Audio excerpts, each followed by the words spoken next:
mimi ndio wacha nisongee nini hapa sasa.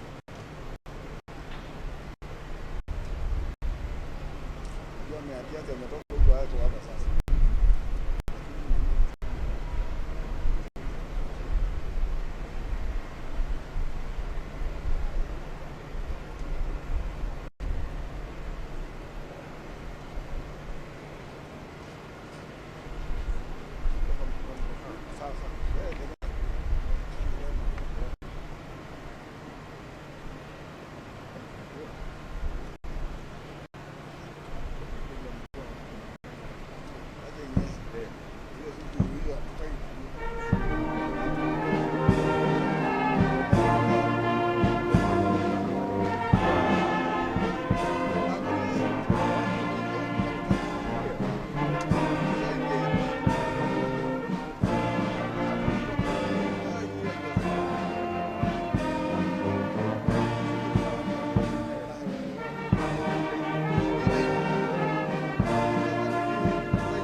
naona ni kama amekata hivi. Naona iko ile moto kwa inapita hivi na mafuta ile kile mpepe kimeenda hivi.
President of the Republic, Uhuru Kenyatta, to make his way here at Parliament building. So any moment from now, we are expecting President Uhuru Kenyatta to make his way here at the Parliament buildings. Already the Kenya Defence Forces have mounted that crucial guard of honor, just waiting for the guest of honor for this particular event. That is Uhuru Kenyatta.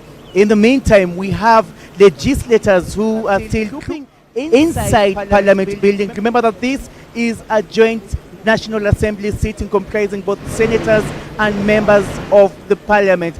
And what we know is that the President was supposed to arrive here at exactly 2 p.m. It is now about 15 minutes past 2 p.m. So whether they are running late of schedule or not, it is only a matter that can be discussed maybe in detail by the organizers of the State of the Nation address. There's been security beefed up at this particular area way from morning, and right now this particular Parliament Road is blocked, cordoned off by a multi-agency security team. We're talking about the National Police Service, the Kenya Defence Forces, and elite military installation in, outside and around the periphery of the Parliament building. So any moment from now, everyone is on standby. The Kenya Defence Forces, and we were led by their band, and also a host of journalists who've also been camping here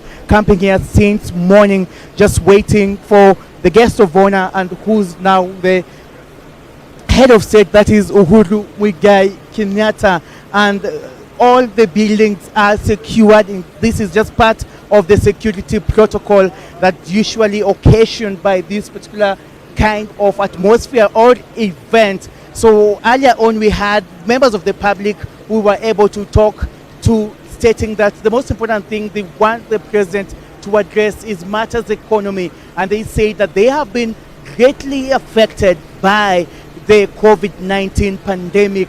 And so it's now 2:15 p.m. We expected the head of state, at least his convoy, to troop here at around 2 p.m. So we're talking about 15 minutes from 2 p.m. but still no sign of the head of state arriving here any moment now. But what we know is that everyone is on standby, and of course the roads heading to Parliament buildings have been cordoned off, and right now all eyes are inside the National Assembly awaiting this particular crucial address from none other than President Uhuru Kenyatta. And like I said, security has been beefed up. Remember that this will be almost the second last for the head of state actually to address the nation in his capacity as the President of the Republic of Kenya. It is coming barely 10 months before the 2022 general elections. And like I said, the live pictures you're seeing from NTV right now is that of police cordoning off this particular area. We have a host of multi-agency security detail here at the Parliament Road, just outside the Parliament buildings, and of course no one is not being let. Very few people are actually being let in.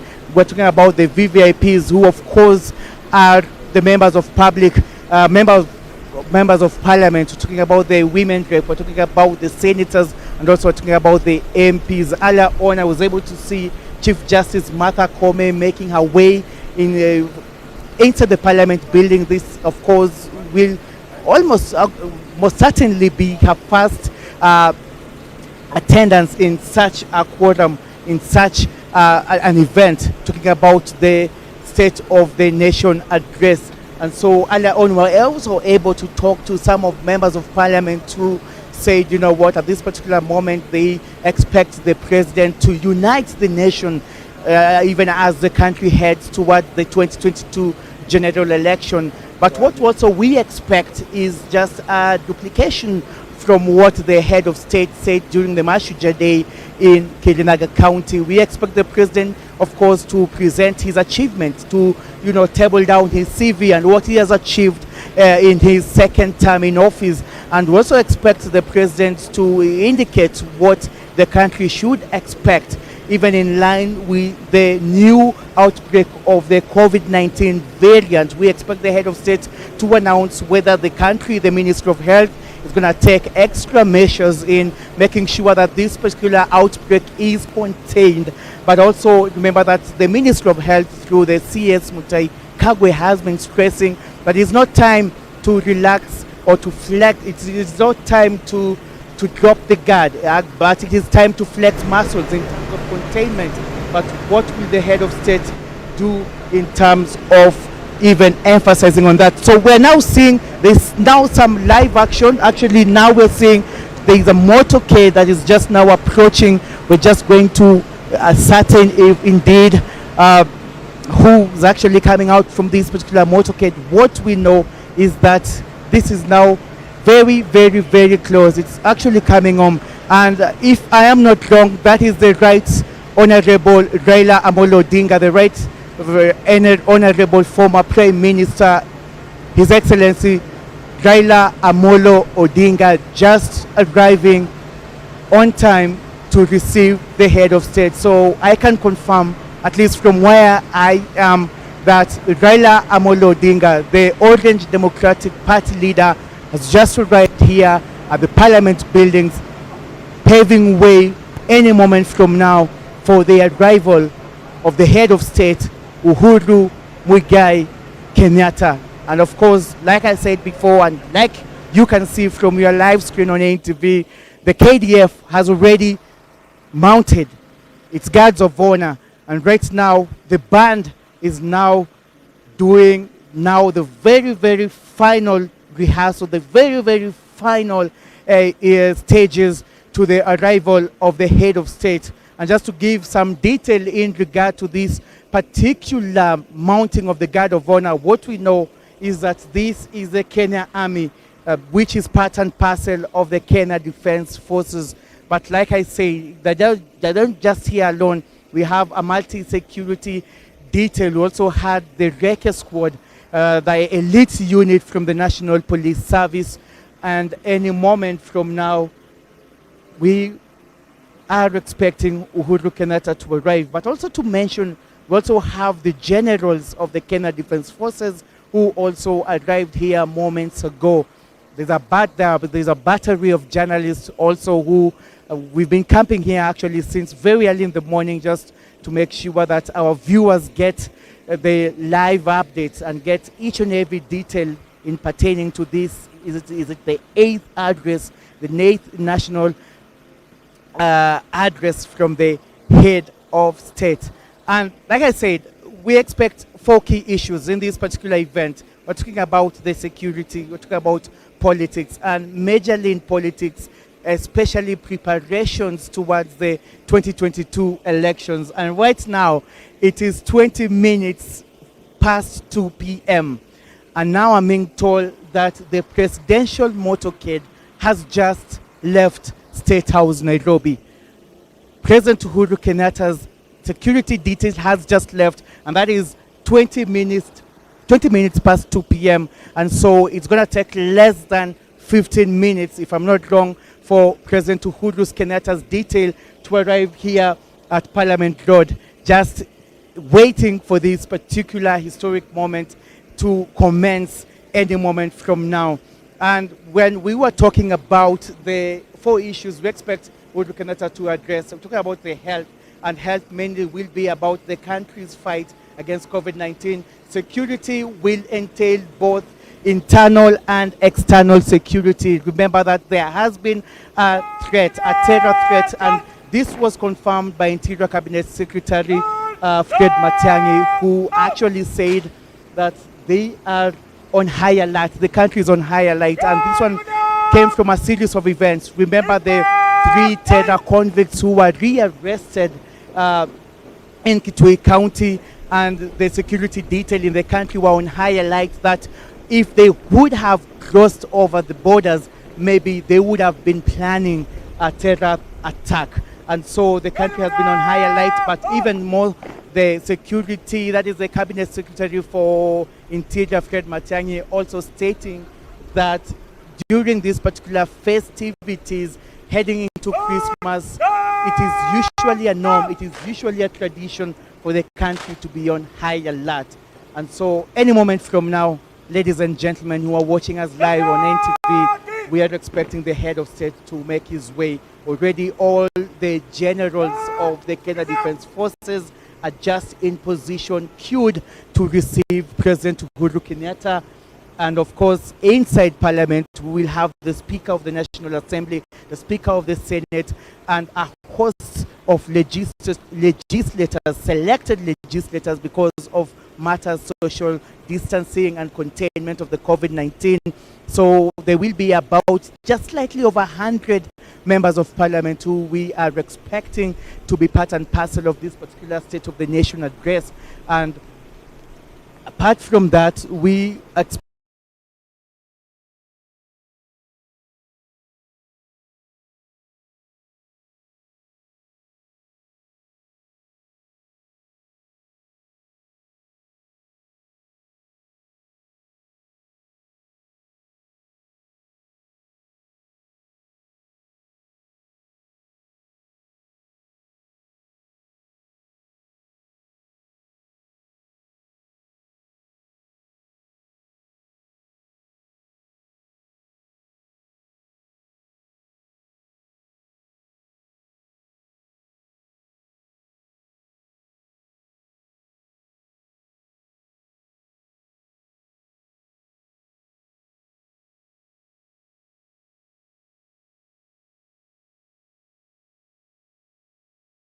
economic blocks. He's going to touch on Uganda and Tanzania from a perspective of we are growing our friendships, our partnerships, and our relationships. It's very important, as Professor Rigathi has communicated, that we sort out the Somali problem. We sort out the Ethiopian problem. Sudan is also beginning to press. We saw some conflict rising between Sudan. Just a minute. As you can see, that is Deputy President William Ruto doing the modern day greetings. What would you call these? We call them the fist bump. The fist bump. Very Oriental, Japanese, Chinese, they bow. That is Deputy President, of course, William Ruto, who has just arrived for this very important function. You see, the most interesting thing about Kenyan politicians is that when they are together, you know, they portray a very peaceful and coexisting narrative. But when they go to the political fields, I mean, they become different. That's very true. It becomes no holds barred. Over here, you can see a lot of deference. There's a lot of very strong political culture. You can see from the body language, it's very, very direct, that the fist bumps are being done with a lot of deference and respect and honor, and you actually feel it. So this is definitely a national moment. And you can see that the Deputy President, his body language conveys that he's quite comfortable in this environment. He's not uncomfortable with this environment. Very did, and I like, you know, the tete-a-tete they're having there. Look at him, I mean, you know, adjusting, that is Kimani Wamatangi, the senator for Kiambu. He's adjusting his tie. And one thing that we ought to remember is that Kimani Wamatangi is allied to the other arm of politics. Is not aligned to UDA, right? But that tells us that whatever we hear from politicians or see them doing, we should not always follow them, because they have their own agenda compared to their own agenda. The way they act politically is not the way Suna East Member of Parliament, Junet Mohammed, the one who is bowing? I suspect so. I can't see him clearly. Yeah, that's actually Junet, Suna East Member of Parliament. He's one of the Ruto's harshest critic, and as you can see, they seem to be breaking bread and having fun together, right? The political occasion demands so. That they must talk as in one voice, and they must demonstrate their leaders. You know what is happening over here is you see the Deputy President doing his guard of honor. He's taking his time.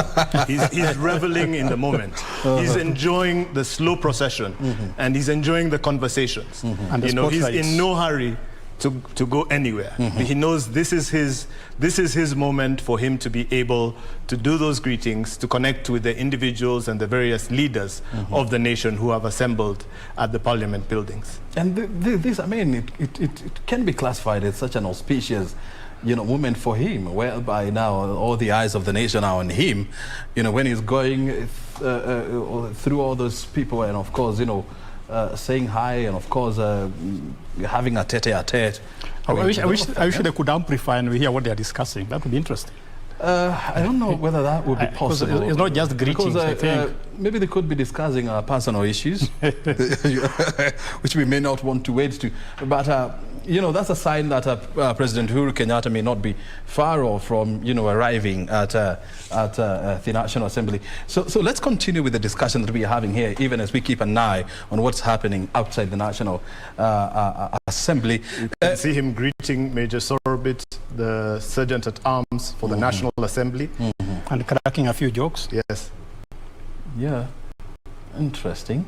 And how do I pray that, you know, even as we go into the political mood next year, I mean, we can maintain this kind of calmness, you know, even in our political discourse?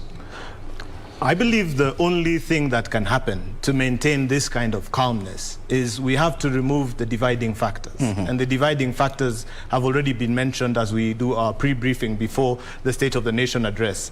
It is a global pandemic. It's COVID. The fear and the decimation, probably because of COVID, has to go away.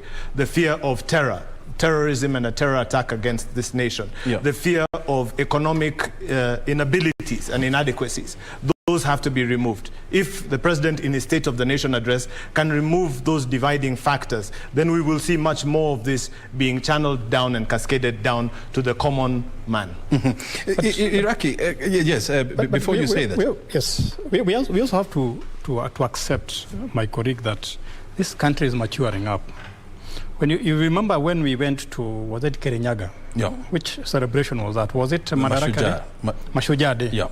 And people were asking, is DP going to come? And he came. With all the noise we have heard about the president and the deputy are not the same, they are not talking terms, he came. Today, he's going to turn up. That means that although we can make noise politically, and we can make noise everywhere else, when it comes to national issues, I think we remember we are a nation. Yeah. We remember that we have a purpose, we have an objective. And I think today that's a very good sign of a maturing country, that we know when to act and we know when to be serious. Exactly. That's why when you see the president walking around greeting, the deputy president walking around greeting people, it's a very good sign. Yeah, and probably maybe this is a sign, is a sign that, you know, what probably maybe we see as, you know, hostilities between the two, between Uhuru Kenyatta, the president, and his deputy, could be imaginary on our side. As reported. As reported. We don't know what happens in the background. Exactly. And we may never know. Because also in Kirinyaga, you saw them and you know, happily, you know, yes. patting each other. And I'm looking forward to how they are going to react when they meet today. Because I'm sure the deputy president and the president are going to meet maybe in the next few minutes. Exactly. I mean, we are here and we are going to see the body language. We are here and we are going to see that. But let's go back to the issues that we are discussing here. The issues of debt. I mean, but Brian, before we go to debt, there's something my friend Lee said, I think we not lose track of it. You talked about Tanzania. Yeah. I was in Arusha about 2 weeks ago. Yes. I don't understand why we have this conflict, imaginary or not, between Kenya and Tanzania. It's our neighbor. We'll always be our neighbor. We talk the same language, believe it or not. Yeah. And we trade with them. So I don't know where these skirmish come from, Tanzania and Uganda and Kenya. We shall always be neighbors. Yeah. So let's make sure that we are in very good relationship. Number two, I am sorry you left that. There's a proposal that DRC should become part of the East African community. To me, that was very good news. Remember, Southern Sudan was joining East African community. And there's one member we need to join East African community as soon as possible, Somali. One way to pacify Somali is to do more trade with Somali. You seem to be having a very soft spot for Somali. Because I know it is a market. I know it's our neighbor. And they have very beautiful beaches. Very so instead of beaches. going to Mombasa, I want to go to Kismayu Beach when there is peace. That sounds like a plan, eh? It's very interesting that my colleague Professor Iraqi has mentioned that Somalia is a market. And this signifies the maturity that we've been talking about here in terms of development. Kenya has come of age, O'Brien. That are already and because Kenya has come of age, development to the people that are being longer touched. These are some of them, like the CASs, are they called chief administrative officers? These are some of them that are being defeated in court. So President Uhuru Kenyatta might just come and speak to what he has been able to do, and also once again tell the country of how much kilometers he's been able to build in the different parts of the country. But also more so important is the question of the economy. Remember, it has been battered seriously with regards to the COVID-19 and what we've been experiencing as a country. Now, the COVID-19 pandemic, despite the fact that President Uhuru Kenyatta in October was able to open up the country and say, now go forth and party, because that is how Kenyans were able to interpret it. Because if you go to any bar right now, because I go to them sometimes, you'll find the number of people there has actually increased. So what they basically say is that with this new variant that has been found, you're calling it Omicron? Omicron. Omicron? I call it Omicron. Potato. You know, Olive is an English person. But we do expect that President Uhuru Kenyatta might be calling again on Kenyans to remain more vigilant. We don't know whether the ministry has been able to advise that it is time that we put travel restrictions to other countries. Remember, even the South African government has come out and said, tafadhali, msituwekee vikwazo. But all in all, it is a wait and see. Yeah, but understandably, it's caused jitters because we've only just reopened. Business is only just picking up once again, and then to have this variant come in and throw a spanner into the works. I know residents of South Africa are viewing it as a punishment for having discovered this new variant. So understandably, it's causing jitters. It's caused jitters in the global economy. I'm sure Julian Zamboko, our business editor, can provide more insight into this. But we saw stock markets plummet. If those are the terms they use. I'm no expert in the world of business, but of course that is, as you said, something Kenyans will want to hear more about as he speaks this afternoon. Yeah, that is very true. But right now, we just want to take you for a short commercial break as we wait for President Uhuru Kenyatta. But Olive and I will be here to give you a straight update on what is going. Keep it NTV.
The use of technology to capture details, you see that in Nairobi with the CCTV cameras and Mombasa. We see that also in terms of information sharing, but also from the general public, the fact that informants are coming forth to give information to people like the DCI as there's something wrong. I'm not sure about this. Could you please check on that? So the president during this term has reduced the number of attacks. There have been serious planned mass-scale attacks that have been completely stopped.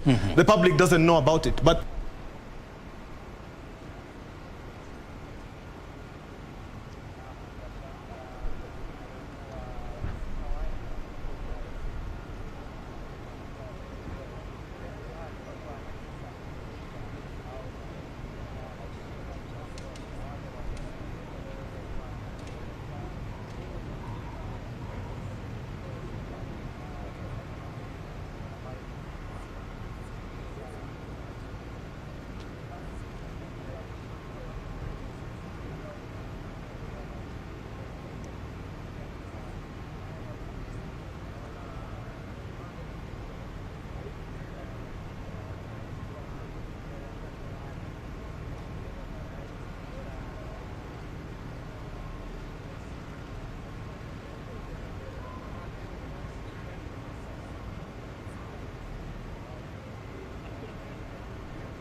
Guard of honor, mounted by the 7th Battalion, Kenya Rifles, present and ready for inspection, sir.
Kila kitu sawa, si ndio? Kila kitu sawa.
Sasa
the President, pursuant to Article 132 of the Constitution, will report to the nation on the measures taken and the progress achieved in the realization of the national values, among them patriotism, national unity, sharing and devolution of power, the rule of law, democracy, and participation of the people, human dignity, equity, social justice, inclusiveness, equality, human rights, non-discrimination and protection of the marginalized, good governance, integrity, transparency, and accountability, and sustainable development.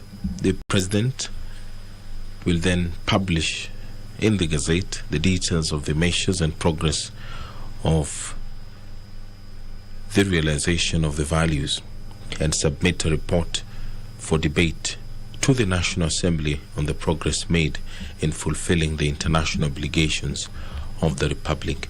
This will be the 8th address by the President of Kenya, President Uhuru Kenyatta, on the state of the nation this afternoon, the 30th day of November 2021.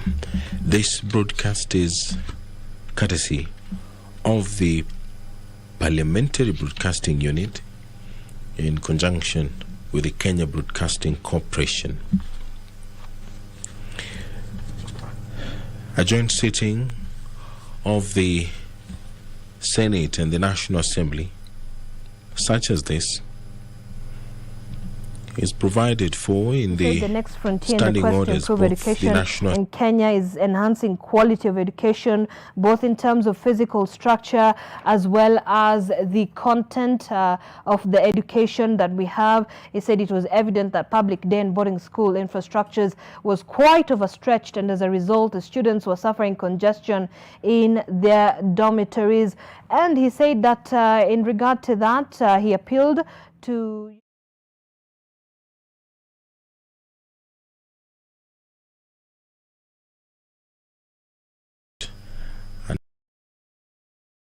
or to such day as may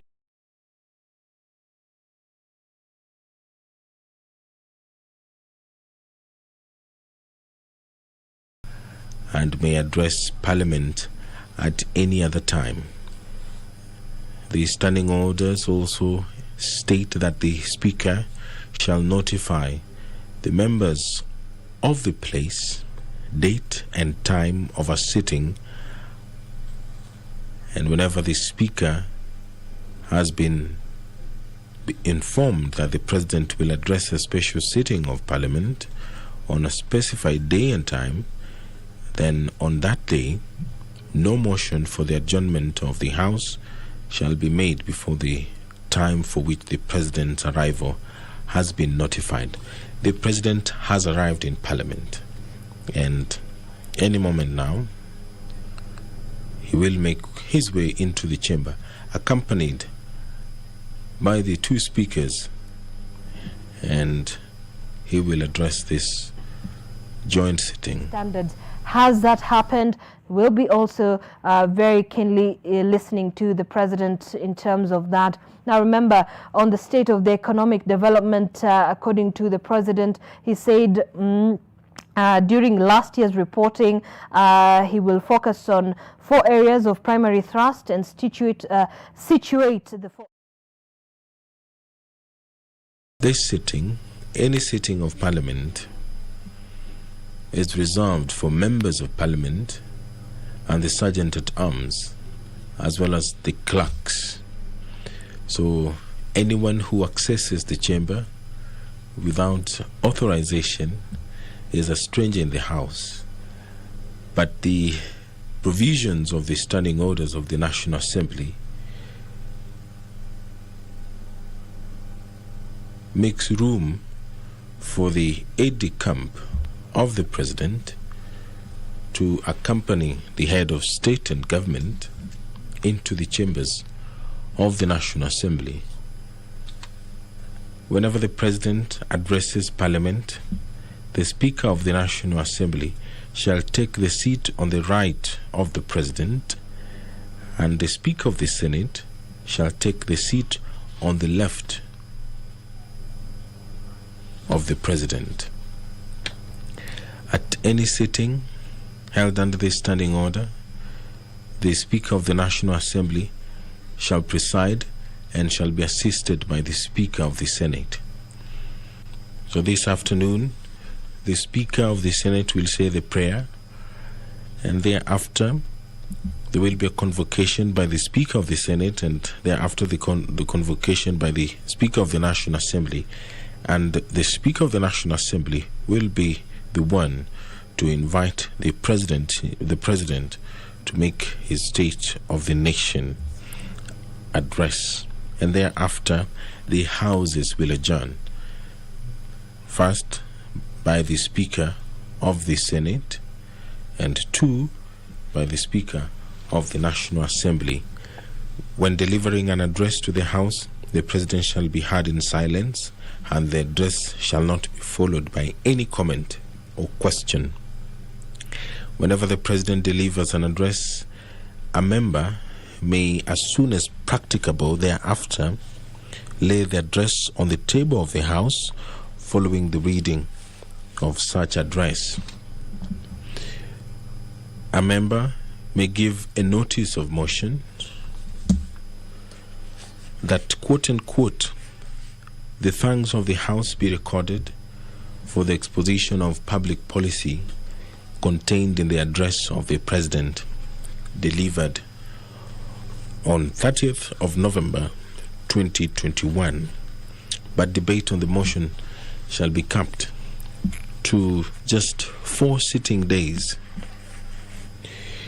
The standing orders of the National Assembly also provides for an address by visiting dignitary.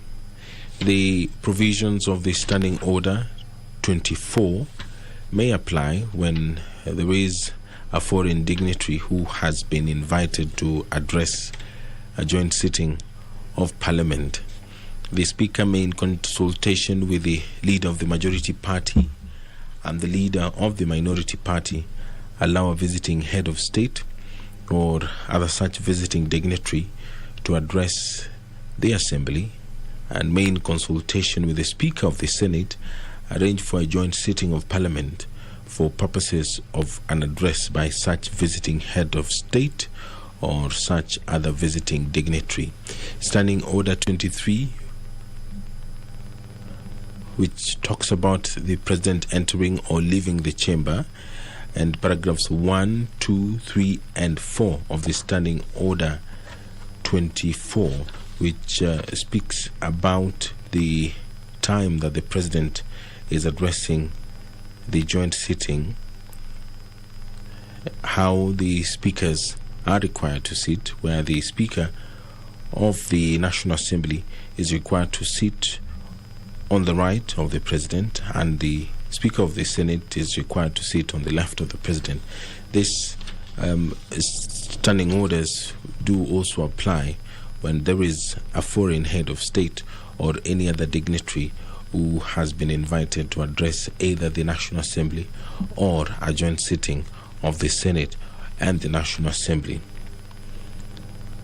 If you're just joining us, any moment now, the President of the Republic of Kenya will walk into the chambers and will give the 8th address, the State of the Nation address, where he is expected to report to the nation the measures taken and the progress achieved in the realization of the national values which are contained in the Constitution. Democracy is a national value which is contained in the Constitution, as well as participation of the people.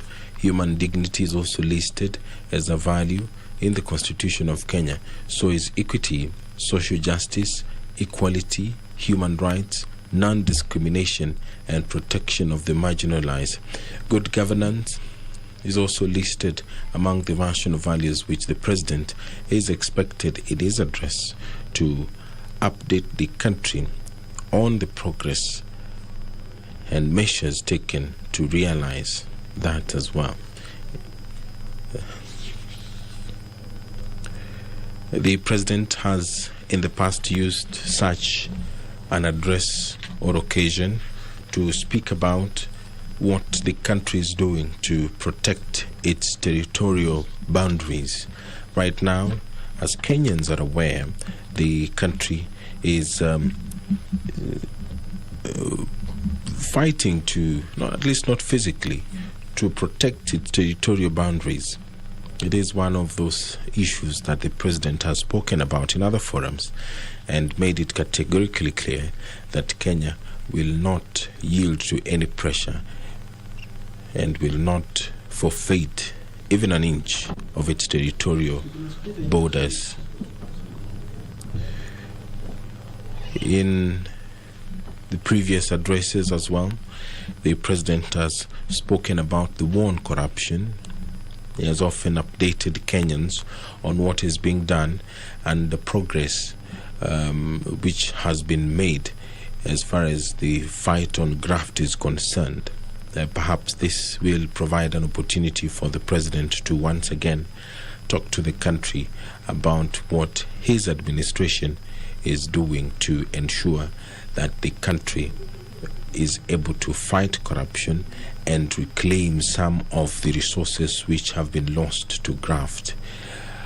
The president also, in his previous addresses to a joint sitting of Parliament, has spoken about the Big Four agenda, which this administration is anchored upon.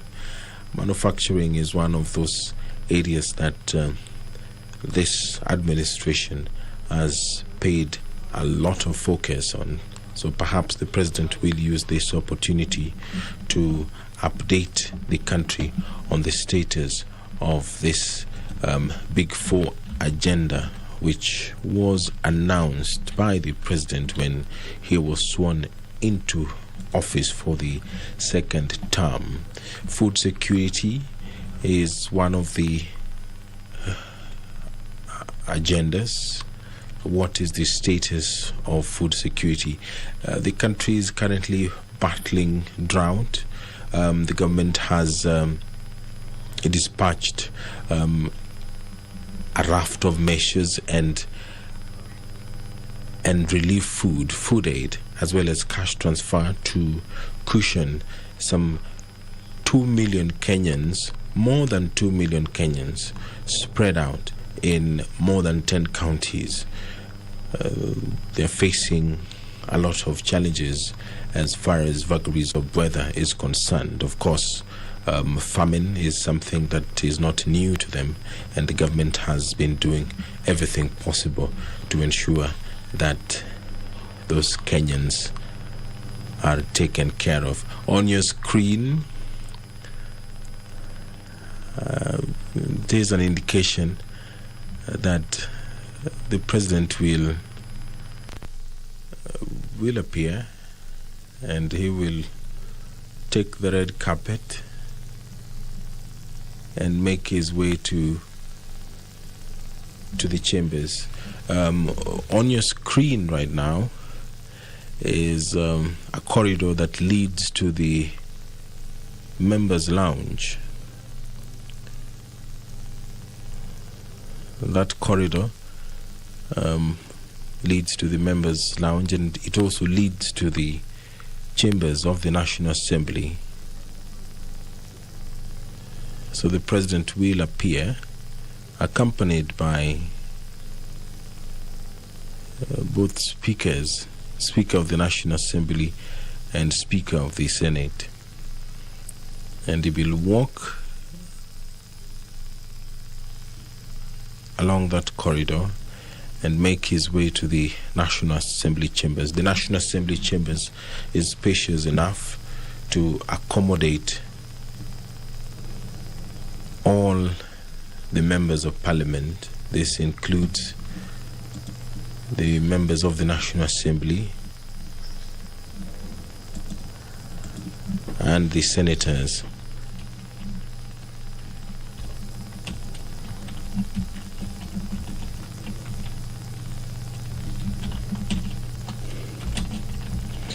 This sitting is being conducted in strict adherence to the COVID-19 protocols.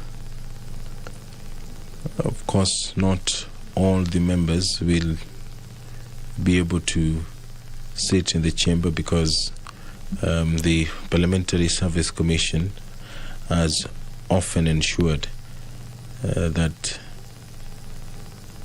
the sitting arrangement is organized in such a manner that the House is not crowded.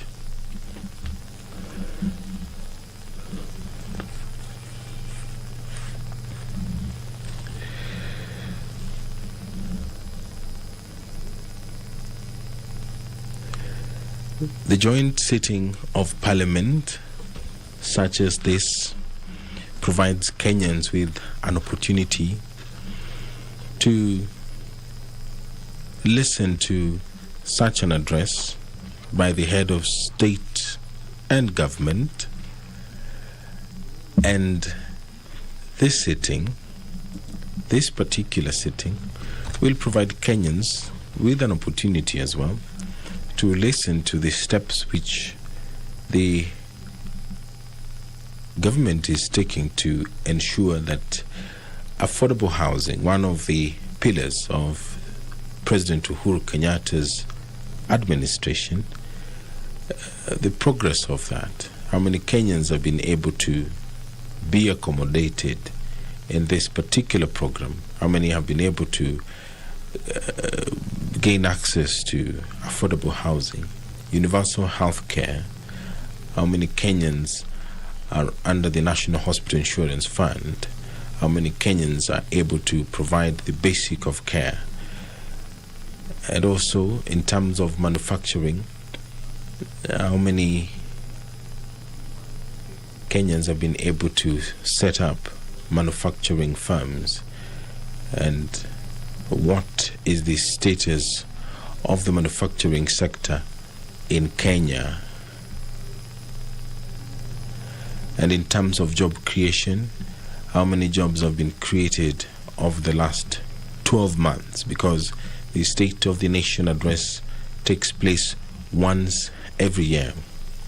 So the President will be able to update Kenyans on all this, the status of the Big Four agenda, the steps being taken to realize the national values which are contained in the Constitution of Kenya. They include patriotism, national unity, sharing, and devolution of power. Last week, there was the devolution conference which took place in Makueni County, and the focus was the war on climate change. Governors representing counties vowed to take matters into their own hands and play an integral role in the war on climate change. Over 2 million trees are being planted in Makueni County. There are counties which have adopted policies that are engineered to position them strongly in the war against climate change. Climate change is one of the issues that all government, not just Kenyan government, is dealing with. So how is the government of Kenya going to make it relevant to Kenyans, the issue of climate change? What is being done?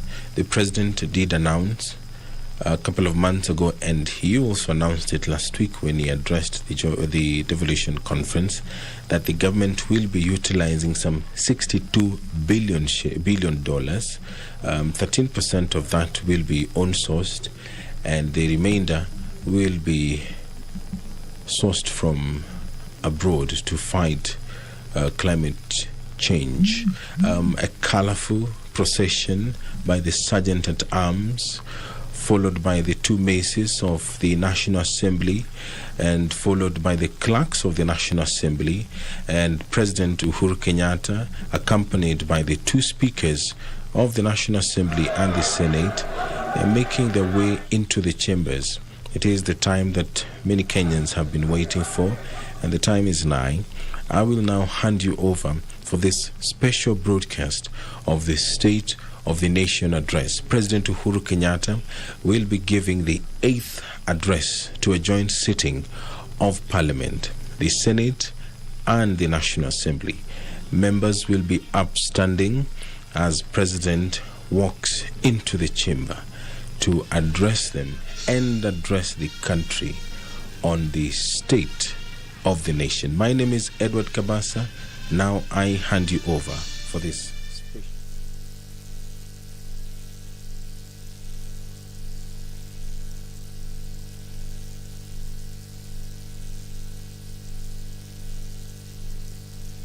Naam, Rais Uhuru Kenyatta tayari kaingia ndani.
With your abundant favor and blessings, as your servants whom you have been pleased to call to leadership positions in this republic, we seek guidance to treat and consider all matters that shall come under our deliberation in so just and faithful a manner as to advance the peace, prosperity, and welfare of our country and of those whose interests you have committed to our charge.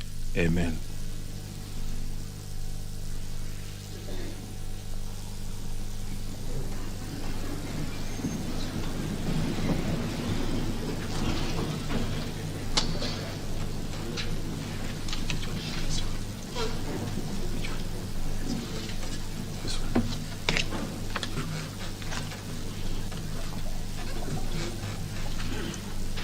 Your Excellency, Honorable Uhuru Kenyatta, CGH, President of the Republic of Kenya, and Commander-in-Chief of the Kenya Defense Forces.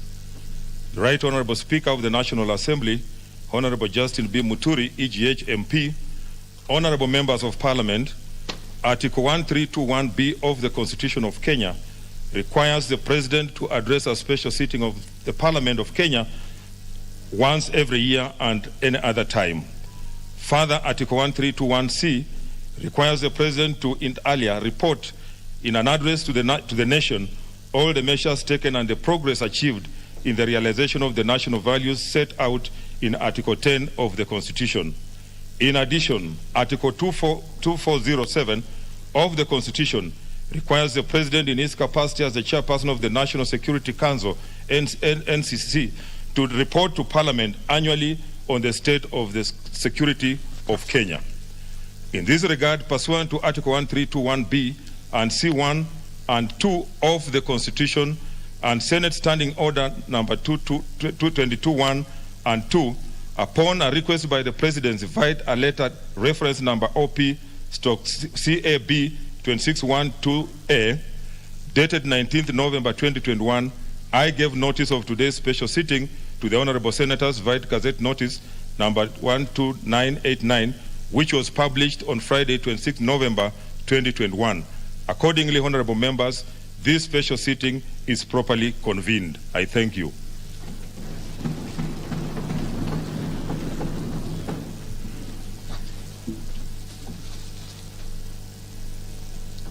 Your Excellency, the Honorable Uhuru Kenyatta, CGH, President of the Republic of Kenya and Commander-in-Chief of the Kenya Defense Forces, the Honorable Speaker of the Senate, Right Honorable Senator Kenneth Lusaka, EGH, Honourable Members of Parliament, Article 132, Clause 1 of the Constitution of Kenya requires the President to address a special sitting of Parliament once every year and at any other time.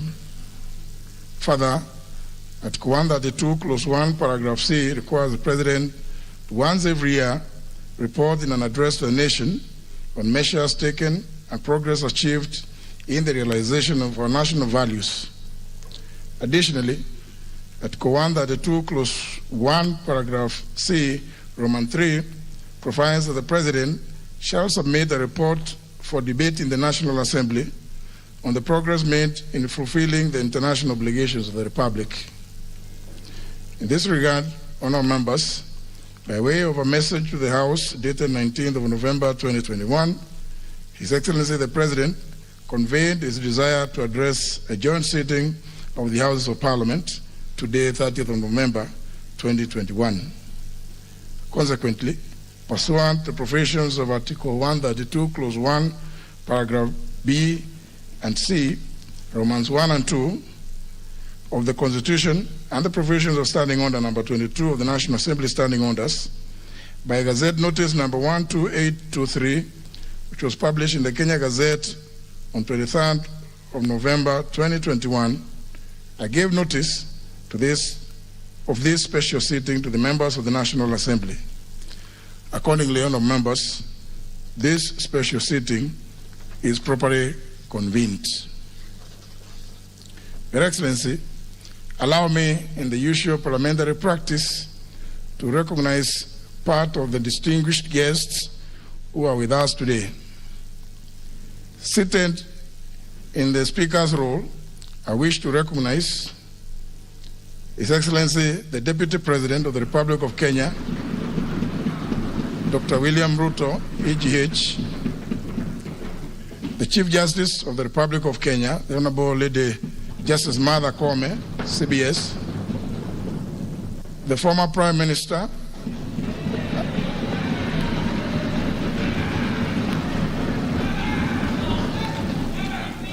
and the African Union's High Representative for Infrastructure Development in Africa, the Right Honorable Raila Amolo Odinga, PGH,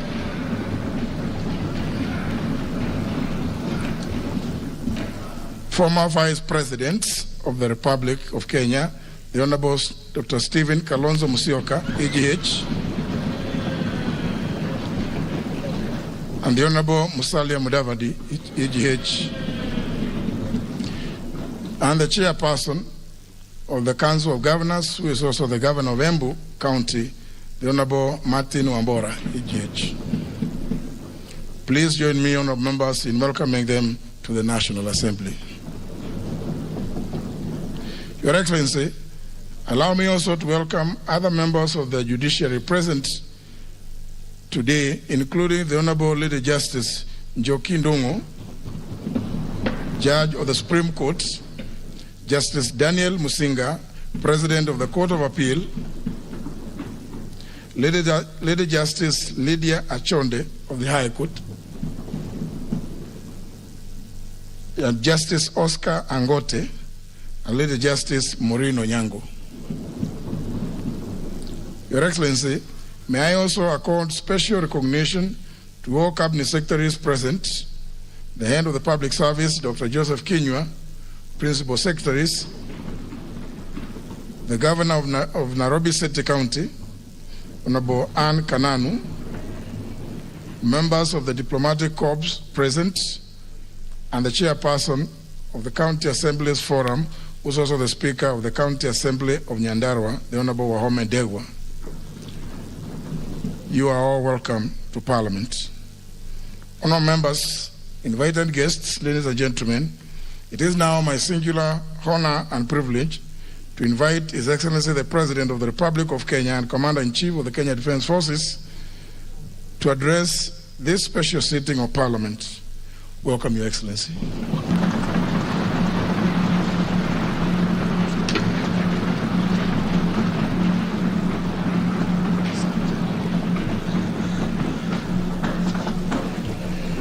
Thank you very much.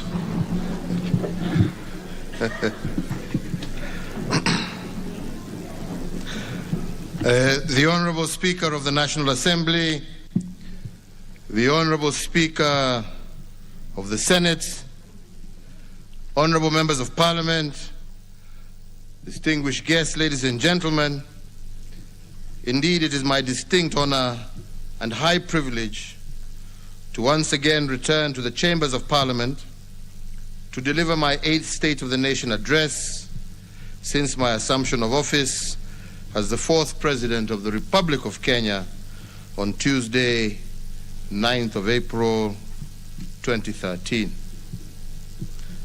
As always, it is a great pleasure to return to this august house where I have had the opportunity to serve on both sides of the parliamentary divide, indeed with many of you who are present here today.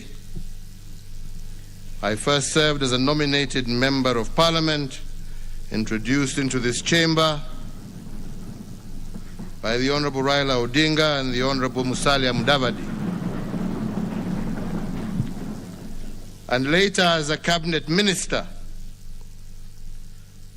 And after an unsuccessful presidential bid in 2002, I found myself on the opposition benches as the leader of the official opposition and member of Parliament for Gatundu South. 5 years later, I was called to serve as Deputy Prime Minister in the Grand Coalition Government under His Excellency, the former President, Honorable Mwai Kibaki, and the Honorable Prime Minister, Right Honorable Raila Odinga. In that position, in that administration, I held 2 positions, the Minister of Trade and later the Minister of Finance. This journey of mixed fortunes taught me that you could serve your country in any capacity, because service is not a position, it is action. It also taught me to have empathy for both sides of the parliamentary divide and indeed all shades of political opinion. Of all the lessons, the enduring one is that Kenya is always greater than any one of us. Indeed, in times of great political turmoil, men and women must be spurred by the love of their country to bridge partisan divides and to come together to put Kenya first. It is not always easy, but honorable members, it is necessary. Then as now, we are called upon to do all that is necessary to heal Kenya, to build bridges, and to focus on the 99% of shared visions of a better Kenya as a priority to the 1% of differing ideologies and positions. Personal ambitions were placed aside for the good of Kenya and the enduring benefit of generations of Kenyans yet unborn. And that selfless service, that sacrifice, led to the people of Kenya ultimately working together, bestowing upon me the high honor and extreme privilege of serving them as president in 2002. For the trust and faith that the great people of Kenya placed on me, I am and will forever be most grateful and internally humbled. Mr. Speaker, today I return to Parliament as President, and I am here to fulfill a constitutional imperative introduced into our political tradition and practice by the 2010 Constitution. In fact, I was indeed privileged to be the second president to be discharged this constitutional mandate when I first made my first State of the Nation address on the 27th of March 2014.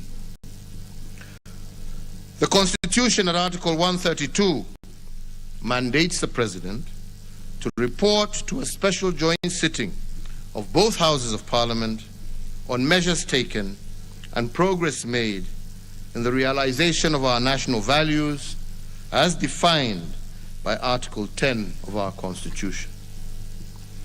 I am also constitutionally obliged to report on the status of our fulfillment of the international obligations of the Republic and the state of our national security and the general state of the nation. In line with this constitutional instruction, my address today will lay emphasis on three elements that I consider important to our country. The first is the state of our economic development, which is about our national well-being. The second is the state of our social structure, which looks at the restoration and propagation of the dignity of our people. And the third is the state of our nationhood, which speaks to the soul of our nation, including the state of our democracy. Before I report on these thematic areas, allow me, ladies and gentlemen, and honorable members, to give a brief account on the state of our national response to emerging disruptions. Specifically, I want to now put on record how the power of choice on the part of our administration, as supported by Parliament and indeed the county governments, turned the COVID-19 pandemic from a national crisis to what I believe is an intergenerational opportunity. Mr. Speakers, when the pandemic hit our country in March of 2020, we were quick to warn the nation that a crisis is twinfold. It is partly a danger and partly an opportunity at the same stroke. I highlighted the inescapable fact that depending on what you focus on in a crisis, you can either emerge triumphant or indecisive out of fear and despair. In other words, a crisis is indeed all about choices. Those who choose danger and fear do not survive. Those who see the crisis through the lens of opportunity develop resilience and are able to build back better. And I say this because, for instance, a Kenyan company known as Revital, operating in Kilifi County in the coast region, became Africa's largest producer and exporter of vaccine syringes during the COVID period. In 2020 alone, Revital exported 70 million COVID syringes to over 20 countries globally. In fact, Revital currently has the capacity to produce 300 million COVID vaccine syringes every year. The global shortage for COVID vaccine syringes stands at 2 billion, and this itself is taking advantage of opportunity. This means that Revital is able to produce 1 out of every 10 COVID vaccine syringes globally. The company saw opportunity in the crisis of COVID, adopted accordingly, and innovated its business processes to optimize on the new opportunity. Another company in the same league is Hela, a global apparel making company with a foothold here in Kenya. In the first months of the pandemic, this company changed its strategy from producing clothes to producing PPEs and face masks. With the WHO requirements of 80 million face masks per month at the height of COVID duress, Hela produced 5 million masks a month between April and May 2020. This means that through innovation, Hela manufactured 1 out of 16 masks required globally every month, contributing immensely to the slowing down of the COVID pandemic. This again was a case of seeing opportunity in a disaster and adopting to the changes. However, choices are nothing without leadership, and I say this because when COVID-19 hit our country, my administration found itself confronted with a dilemma of two rights. Opinion was sharply divided on whether to lock down the country or to leave it open. On one side of the divide, They presented an economic argument. They warned us that to leave the country open, they advised us to leave the country open and save the economy. And they argued that COVID was a health crisis that should not trump economic imperatives. The other side of the divide made a compelling health argument against the economic argument. Led by a brain trust of medical scientists and researchers, they argued that the country had no option but to lock down. Their models pointed to a soaring crisis if drastic choices were not made. According to these experts, a series of irreducible minimums had to be met before considering softer health protocols.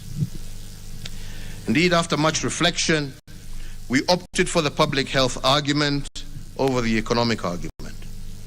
Our rationale was that you can always revive an ailing economy, but we cannot bring to life those who die from the pandemic.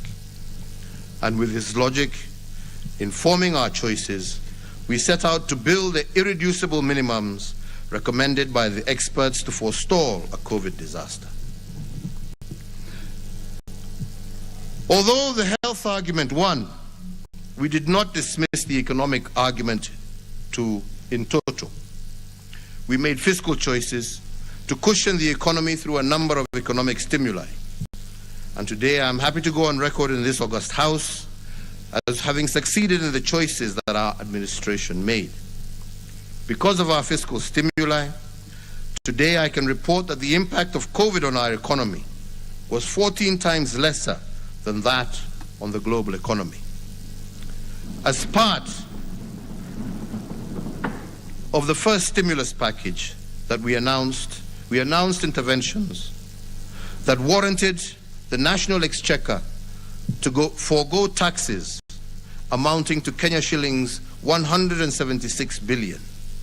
These tax measures included the immediate reduction of VAT from 16% to 14%, 100% tax relief for all persons earning up to Kenya shillings 24,000, reduction of pay as you earn from 30% to 25%, reduction of corporation tax from 30% to 25%.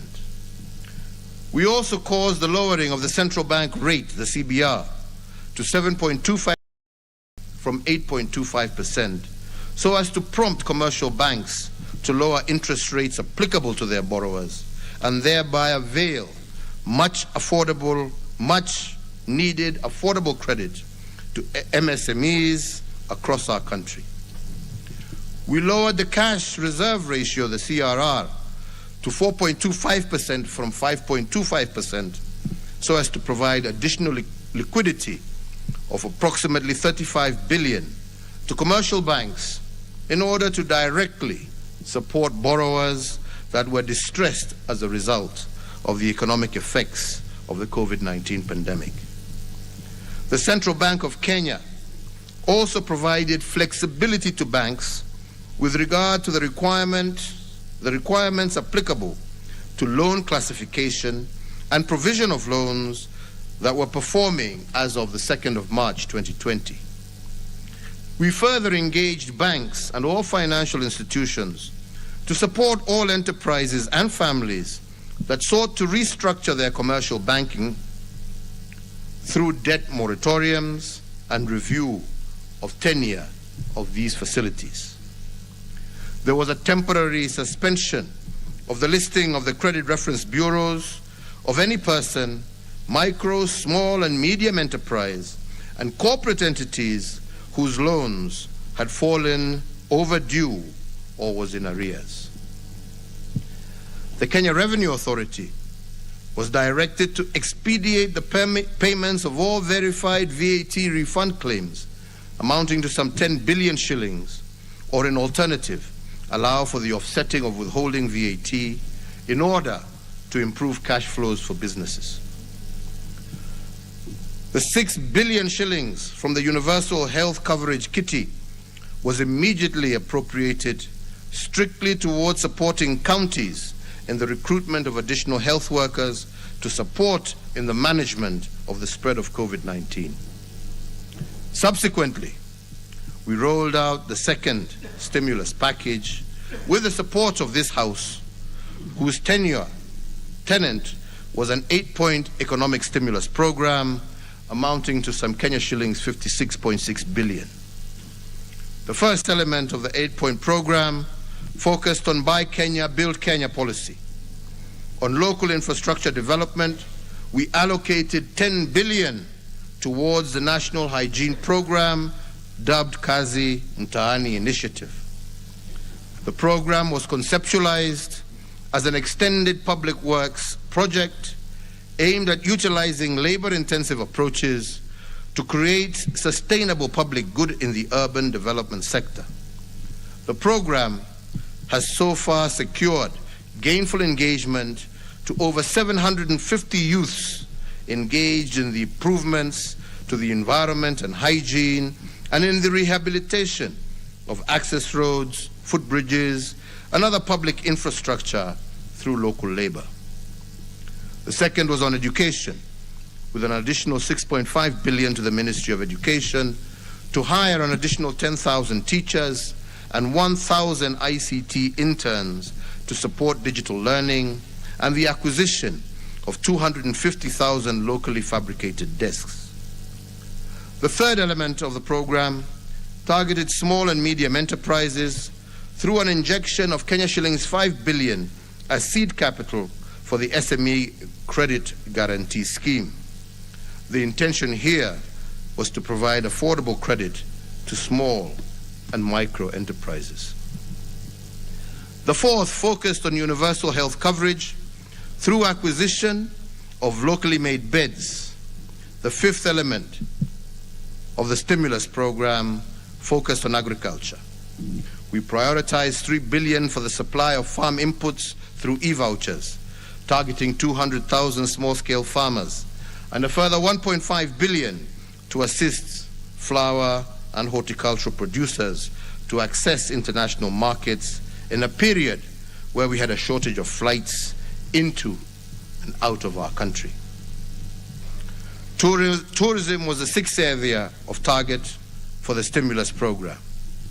To jumpstart this important sector and to protect its players from heavy financial losses, we provided soft loans to hotels and related establishments through the Tourism Finance Corporation, and a total of 2 billion was applied towards renovation of facilities and the restructuring of business operations by actors in this industry.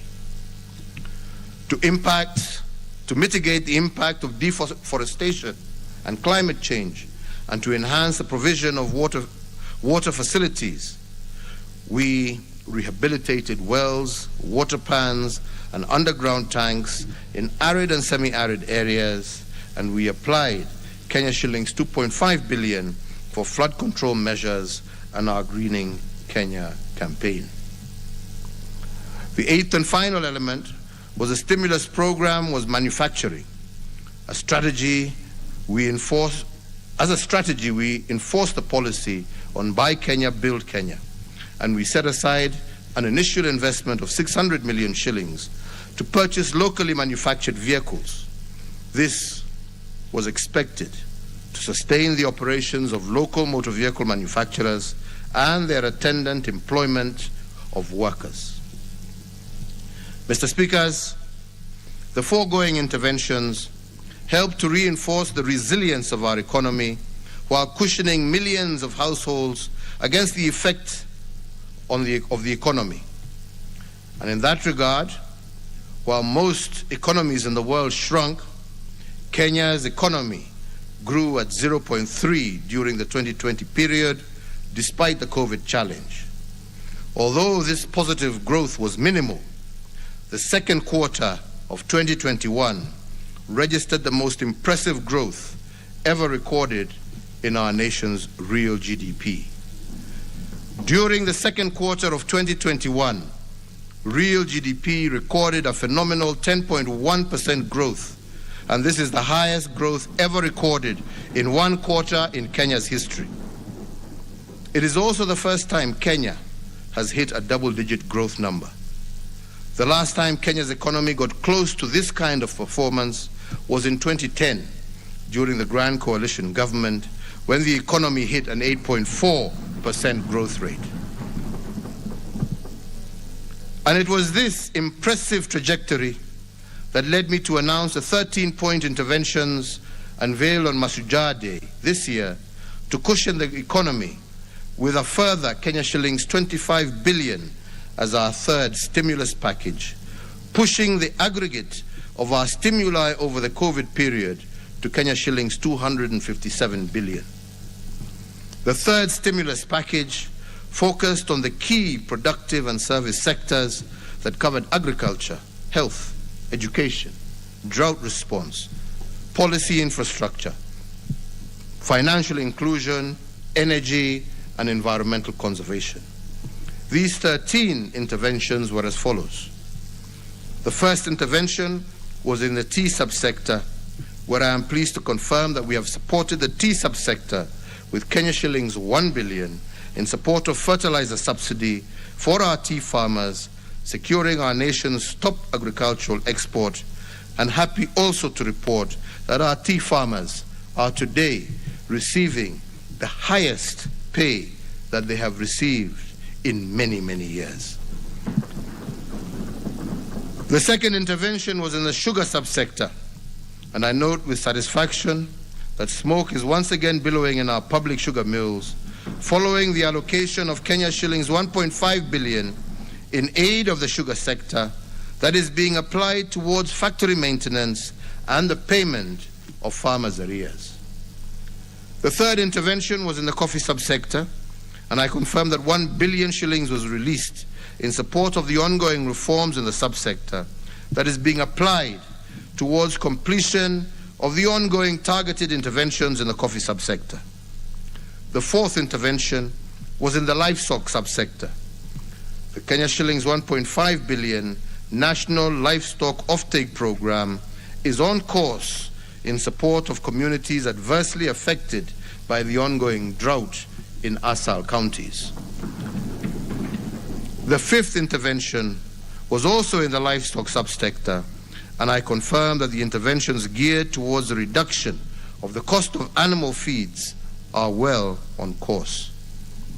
The sixth intervention was in education.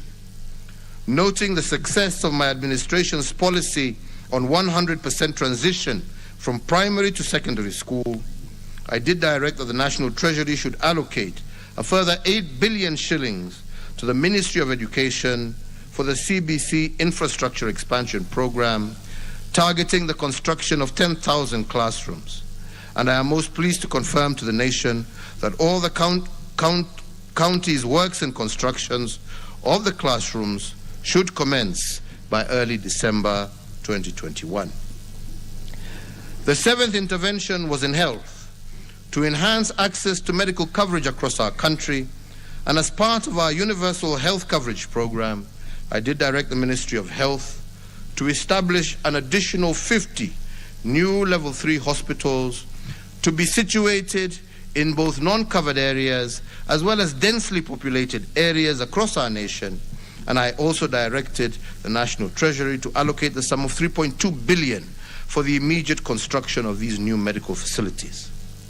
The eighth intervention was the National Sanitation Program. We started this program, as I said earlier, to harness the energy of our young people and to give them a buffer against COVID-related unemployment. Noting the success of Kazi Mtaani program and its effect in enhancing opportunities for the youth across our country, we did require the National Treasury to allocate a further 10 billion shillings for the third phase of the Kazi Mtaani program to cover youths and to be rolled out in all our counties across the country. The ninth intervention was on energy and petroleum, being fully aware of the positive strides being made in our economic recovery and cognizant that the gains stand the risk of being eroded by high energy prices. I am pleased to confirm that we are on course to institutionalize the sought reforms. The 10th intervention was on access to credit.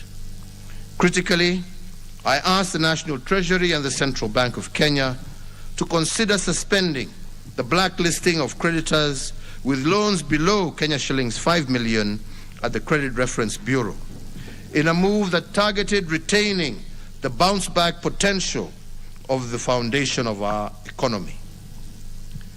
As the 11th intent, I also ask the National Treasury and the Central Bank of Kenya to consider revising the maximum amount an individual or enterprise can withdraw or deposit from a bank that previously stood at 1 million shillings, which was not supportive of our current business environment. I'm glad to report to Parliament that as of the 8th November 2021, the Central Bank of Kenya issued a notice suspending the listing of negative credit information for borrowers with loans below Kenya shillings 5 million and that fell into arrears from October 1st, 2021 to September 30th, 2022. This will give the MSMEs 12 months to reorganize themselves and to adapt to the new economic normal.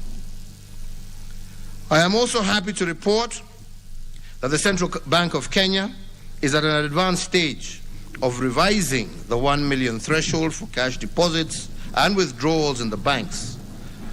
This will facilitate easy transactions for MSMEs and help the economy respond to COVID shocks. The 12th intervention was the digital financial services subsector. In recognition of the importance of the digital financial services, especially in the small-scale traders and households at large, I did direct the National Treasury to engage all digital payment providers with the aim of deepening and expanding the use of payment channels.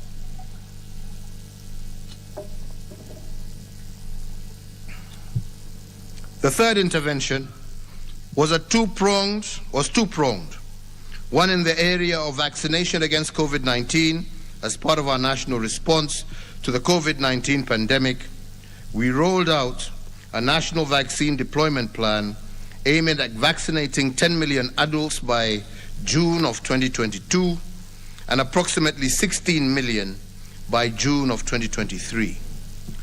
With regard to the COVID-19 vaccine production, we have set out to implement the lessons of self-reliance, which was one of the key learning points of the pandemic. As the first step towards this goal, we established the Kenya Biovacs Limited, a venture that would locally produce anti-COVID-19 vaccines. I therefore directed the Ministry of Health to operationalize the company to form and fill an eventual manufacture of our locally produced vaccines by Easter of next year. Honorable members, ladies and gentlemen, at this point I would like to take special note of the resilience of our revenue collection systems under the Kenya Revenue Authority. For the first time, KRA has exceeded its revenue collection target despite the COVID stress over the economy. The KRA projected a Kenya shillings 1.5 trillion collection in tax during 2020. They collected Kenya shillings 1.67 trillion, which was in excess of their projected intention. But on this note, I must report on the sterling performance of KRA, not only under the COVID duress, but in the last 8 years of our administration. In the last eight years, KRA has collected Kenya shillings 10.8 trillion cumulatively in revenues. This means that in just 8 years, KRA has collected the equivalent of Kenya's total GDP. It also means that on average, KRA collected 1.3 trillion shillings every year. Honorable speakers, honorable members, to accelerate the turnaround of our micro, small, and medium enterprises under the ease of doing business government agenda, my administration has implemented remarkable reforms over the years. These measures have not only improved the country's business climate, they have also mitigated the challenge and bottlenecks impacting business. The key reform that we have implemented include the full automation of business registration services, re-engineering of the application for power, water, and sewer connection, and the automation of the land registration process. In addition, we have adopted e-payment, e-filing, and e-service at the commercial divisions of the High Court and fully operationalized the Small Claims Court, which has seen disputes involving SMEs, mostly our young people, being resolved within a record 60 days and thus freeing capital locked up in legal disputes. Equally important is the full automation and streamlining of the payment of taxes in order to ease the burden of compliance and the redesigning of the import and export processes, which has reduced the cost while improving efficiency of our ports, among other notable reforms. Mr. Speakers, as an affirmation that our reforms on ease of doing business are bearing dividend, just last week we scored a global first with the President of the European Investment Bank, who was in the country to witness the official opening of the European Investment Bank's first regional hub outside the European Union. The Nairobi Regional Hub will cover 11 countries in Eastern and Central Africa and will act as a pilot for the setting up of other EIB regional hubs into the future. This speaks to our administration's agenda to position Nairobi as an international financial center. But an even better example of COVID resilience is the strengthened relationship between the national and county governments. Although the National and County Government Summit has operated smoothly since it became effective, I must admit that the COVID pandemic revitalized its energy. Whenever we gathered as a summit during this crisis, the consciousness of the entire nation was called to order. We put asunder the political dynamics of the moment, and our only business became Kenya. We demonstrated in word and in deed that devolution is a powerful driver of social economic development, and it creates synergies and acceleration points that in turn generates tangible benefits for all Kenyans. We understood very well that to overcome the crisis, we had to act as one. Rather than allowing the nation to succumb to COVID fatigue, we came together and galvanized our people towards strength, resilience, and building back better. Where others stumbled and fell, we rose and soared. During the COVID stress period, the national and county governments demonstrated their true leadership. Nothing demonstrates this better than the strengthening of our healthcare systems under the dark cover of the COVID-19 pressure. When the COVID pandemic hit our country, we had in ICU bed capacity only 180 beds countrywide. This translated to an average of 2 ICU beds in each county. But in the face of COVID, this reality was a disaster. But given the collaboration between the 2 levels of government, we increased ICU bed capacity by 502% during the COVID period. Equally important to note, during the COVID-19 pandemic, we had the capacity only to generate 3 million liters of oxygen per day in March of 2020. Today, I am proud to say that we have improved our oxygen generation capacity in public health facilities by 10 times to 32 million liters per day as of October 2021. Kenya can be proud of one more innovation. In March of 2020, we had only one laboratory that could test notifiable diseases of international concern. In fact, we had to send our tests for notifiable diseases to South Africa. When the COVID pandemic hit our country, we had to wait 5 days for the South African laboratories to send us results. Today, we have moved from one testing laboratory to 95 well-equipped laboratories. What is it then that we have learned from the COVID disaster? We have learned that our solutions must be homegrown. That is why we have commissioned a vaccine development project for disruptive viruses like COVID-19 to serve not only Kenya, but the region at large. Mr. Speakers, another national reminder of the opportunities we seized during COVID-19 was the sight of the Likoni Channel crossing in Mombasa. Previous scenes of Mombasa residents congested along the Likoni ferry are now a thing of the past. The iconic Likoni floating bridge, built in a record time of 6 months and opened to the public in December 2020, sees over 150,000 residents cross the channel on a daily basis in an orderly, safe, and secure manner. This has not only allowed for the efficient management of time and mobility across the channel, but significantly moderated the incidences of COVID-19 transmission and contributed to our overall disease mitigation strategy in the coastal region. Kenya has taken pride of place through this initiative, a first of its kind in the region, linking Liwatoni on Mombasa Island with Ras Bofu on the Likoni mainland, and we intend to adopt such innovative approaches and learning to deliver on similar challenges in our various sectors. In sum, Mr. Speakers, COVID was both a danger and an opportunity.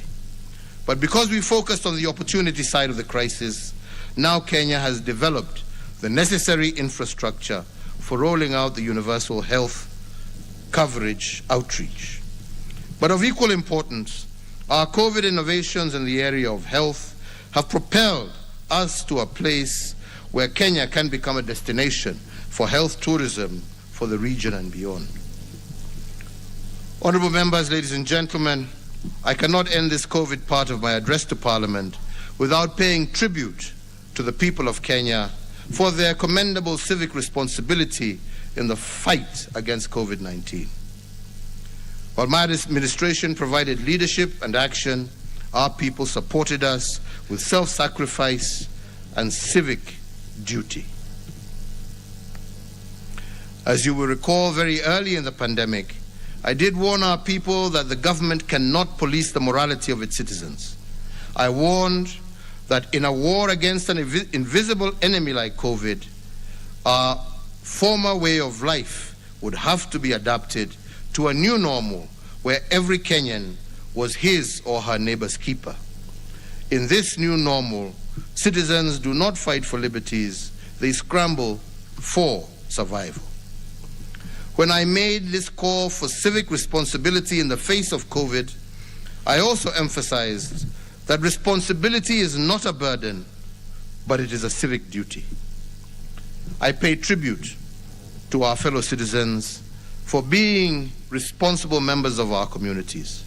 And indeed, as our forefathers stressed time and time again, our greatest strength will always be our unity. Today, I am happy to report that despite the challenges and immense pressures and limits on our way of life, Kenyans did rise to the task and acted responsibly. Where others were reluctant, Kenyans gladly and prevent the worst case scenarios.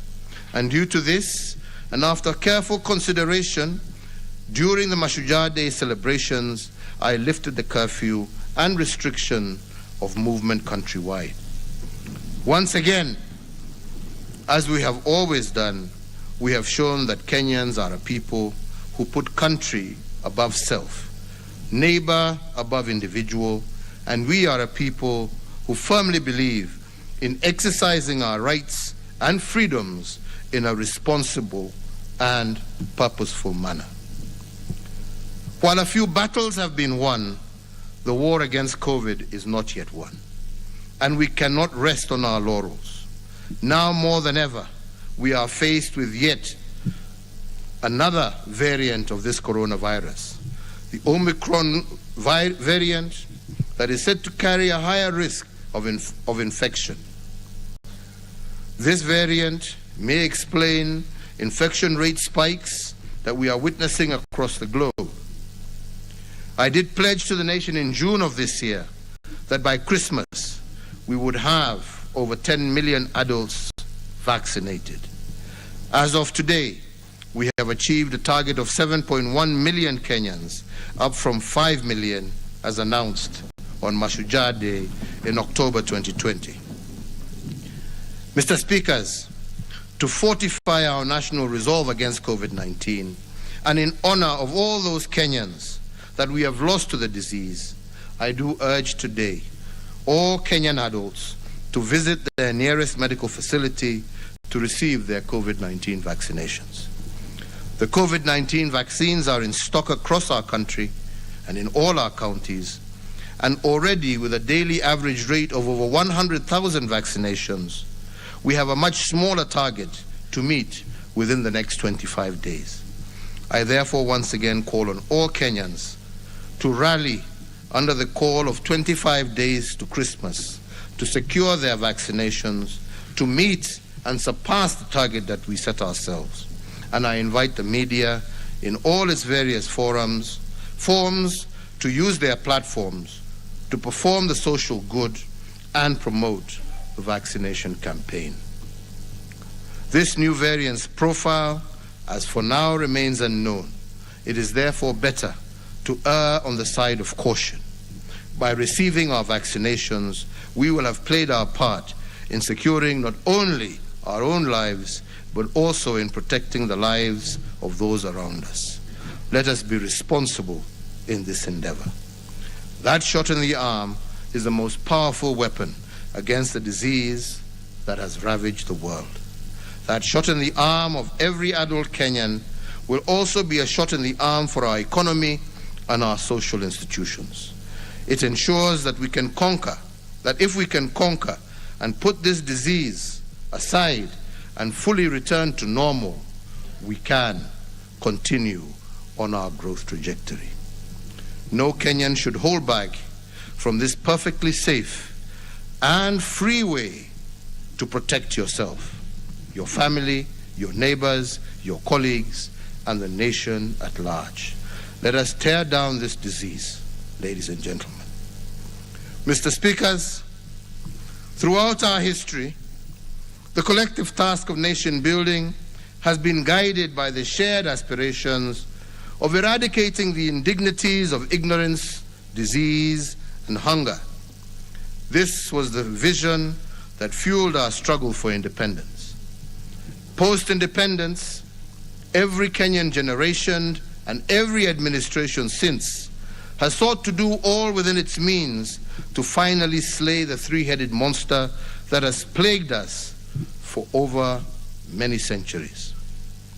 To steer the nation towards a path for the realization of these aspirations, the people of Kenya entrusted the responsibility of actualization of that vision on the elected and appointed state officials and officers to whom the powers of our nation have been delegated to.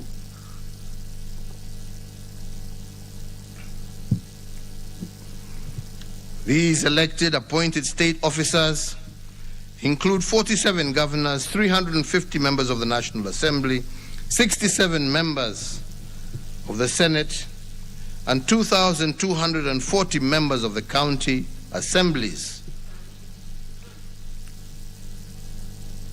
We are many, but we must act as one. One government of Kenya that acts in unison to give the people of Kenya a better present and a brighter future. Our collective contributions to move the nation closer to our destiny of a more fair, just, and equitable Kenya for all builds on the intentions of previous administrations as supported by the Houses of Parliament and the organs of the state.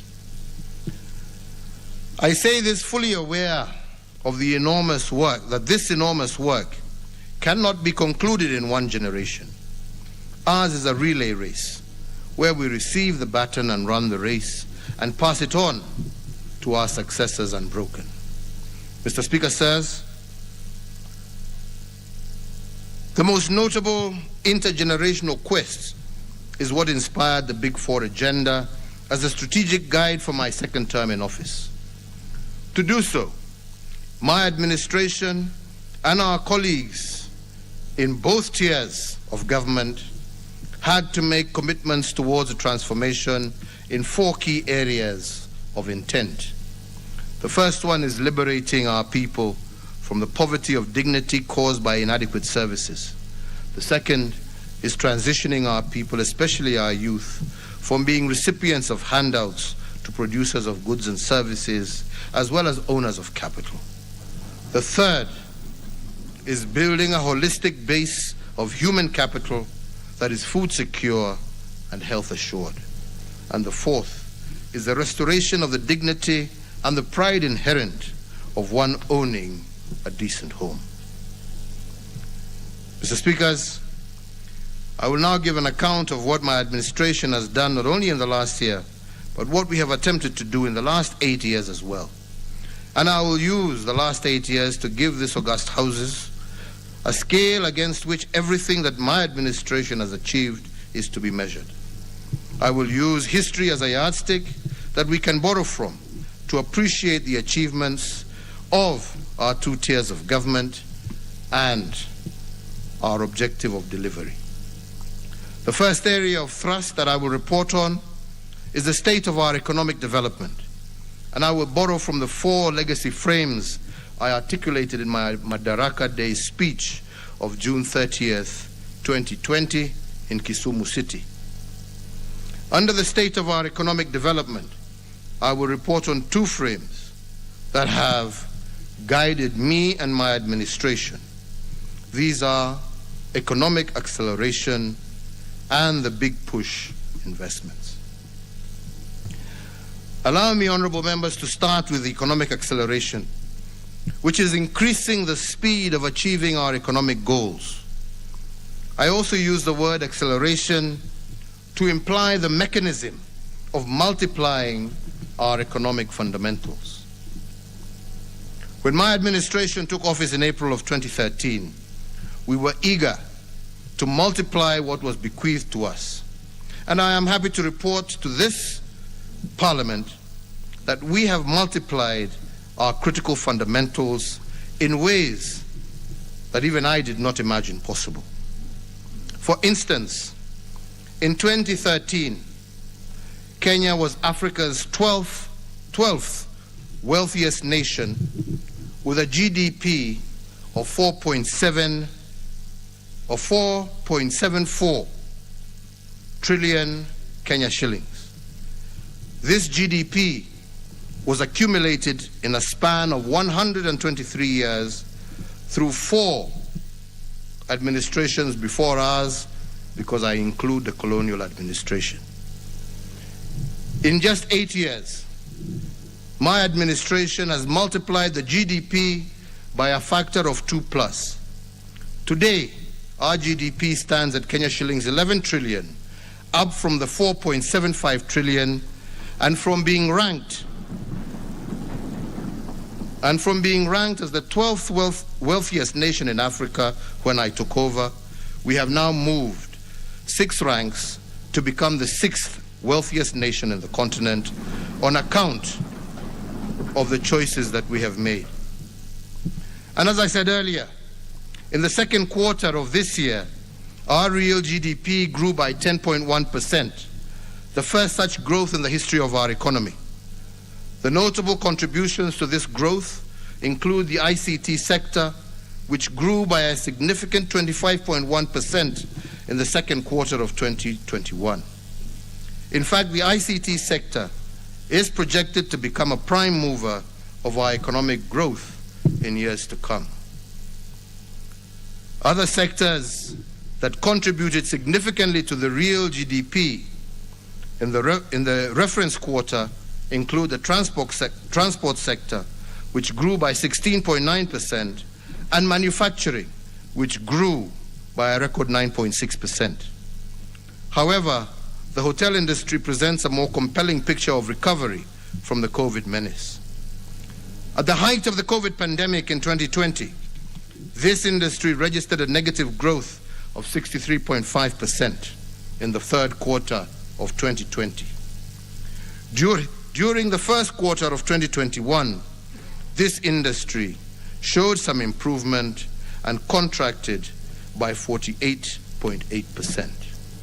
By the second quarter of 2021, this industry was on a path of recovery and had grown by 9.1%, showing a remarkable upturn. Here, I look forward to all our international and global partners. COVID will not be defeated by locking us all down and by shutting off parts of the world that you think are problematic. No one will be safe from COVID until we are all safe. Please, jameni, tumefanya kazi, msitufungie tena jameni.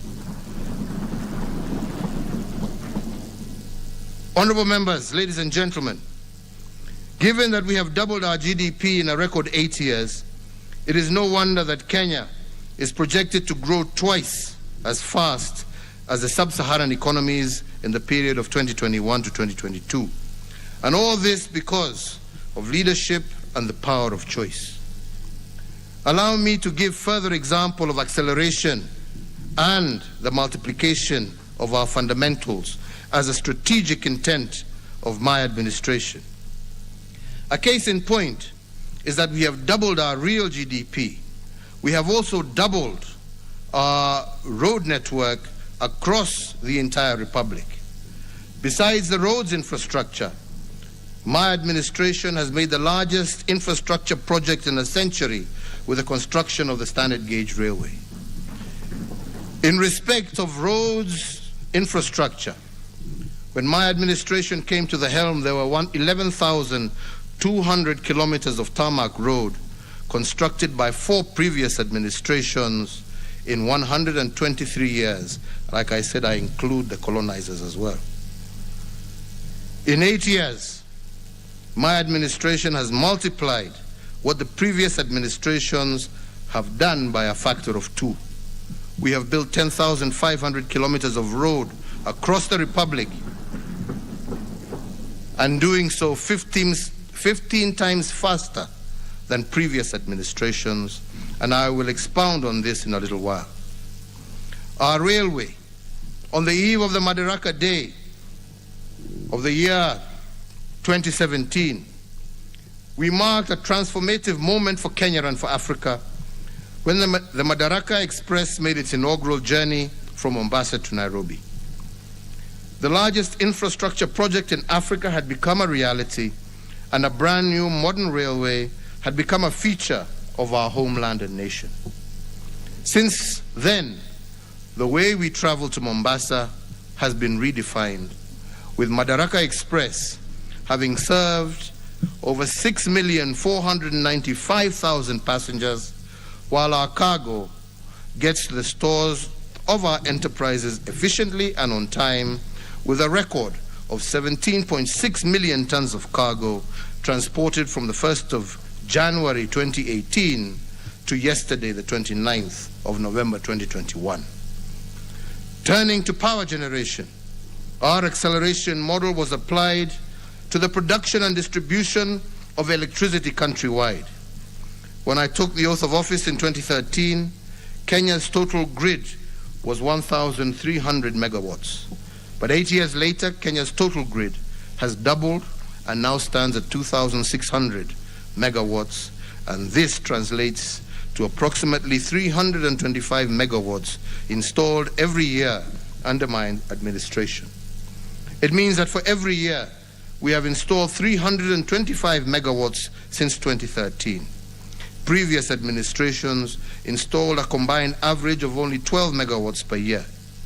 Put differently, in 8 years, we have generated 40 times more power per year compared to the past. It is worth noting, honorable members, that 73% of this power is green. In fact, Kenya is leading the African continent in the generation of green energy. But this is not the only thing in Kenya. It's not the only thing which Kenya is leading the continent. I am proud to report that we have connected more power than in any other part of the country in just 6 years. In fact, Kenya is the leading country in Africa with respect to household connection electricity. In the 8 years, we have connected 1.7 million more homes. No, sorry, we have connected 1.7 million more households than Egypt. Similarly, we have connected as many households as South Africa and Nigeria combined during the 8 years of my administration. In real terms, only 2.3 million households had been connected to power when I took over in 2013. In 8 years, we have tripled this number by connecting an extra 6.3 million households. Put differently, and guided by our acceleration model, we have connected approximately 787,000 households every year on average, and with 2,000 connections a day since 2013. By any measure, this acceleration is noteworthy. Besides access to electricity, my administration has embarked on implementing the recommendations of the Presidential Task Force that established a pathway for the reduction of the cost of electricity by 30% by the end of this year. Mr. Speaker, we are tearing down all barriers that deny Kenyans an opportunity to lead a dignified life. Now I turn to devolution and how my administration has used the acceleration framework to multiply the economic fundamentals of the counties. As the first president to implement the 2010 Constitution, the task of rolling out devolution fell squarely on me. And although the letter of the Constitution provided for a phased approach to the devolution of functions to counties, the spirit of the Constitution suggested an urgent Big Bang approach in creating the devolved structures. This meant giving county governments political, administrative, and financial autonomy all at once. And we were to do this without the luxury of a strategy, dry run, to determine whether the Big Bang approach would work. Fortunately, Article 187 of the Constitution gave us 3 years to execute this constitutional instruction. While 3 years was a fair period to achieve the Big Bang effect of transferring functions to fragile counties, my administration chose an even bolder path. Driven by our acceleration doctrine, we chose to transfer functions to the county structures in 1 year instead of the constitutional threshold of 3 years. And because we were committed to the success of the county's structures, we followed our accelerated devolution of function with 2 critical drivers. One, we undertook a massive transfer of highly skilled civil servants from the national government to the county governments. And this battery of highly trained personnel was meant to give county governments a head start. And they did so in terms of setting up the county public services, including their operating structures and systems. 2, within the first year of my tenure, my administration increased the equitable share allocation to county governments from the constitutionally mandated 15% to 32%. This was a doubling of the allocation in support of the execution of the devolution dream. And we did this because we understood and appreciated that devolution of functions without devolving of funding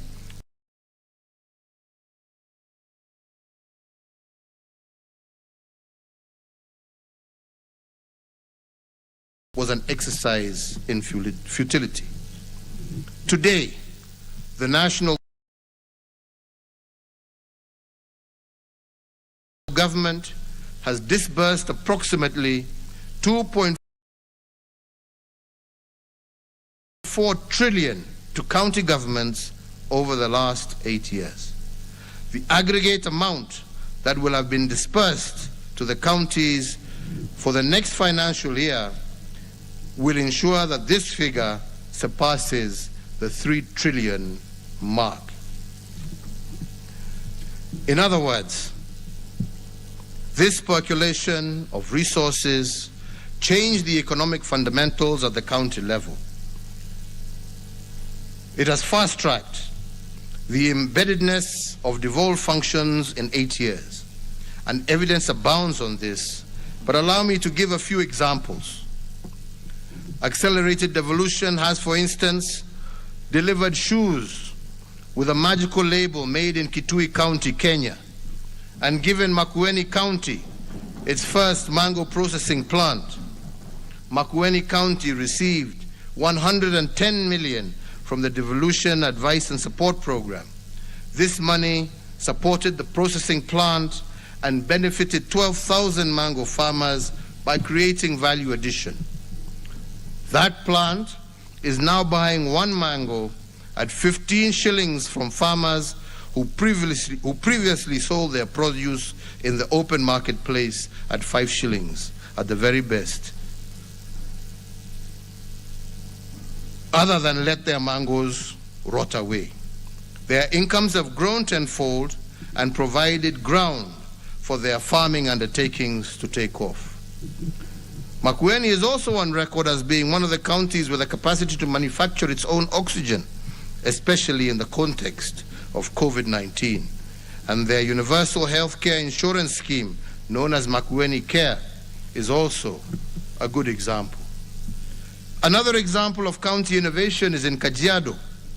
In the wake of COVID-19 pandemic, the county looked for a way of distributing food to members of its populace through an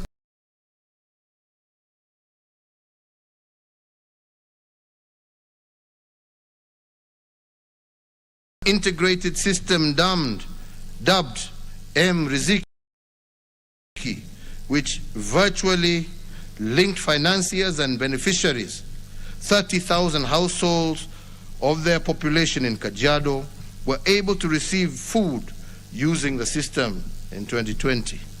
Riziki saved the county the logistical nightmare of transportation, and the digital platform also ensured that shopkeepers who partnered with the county were to provide goods remained in business during the COVID duress.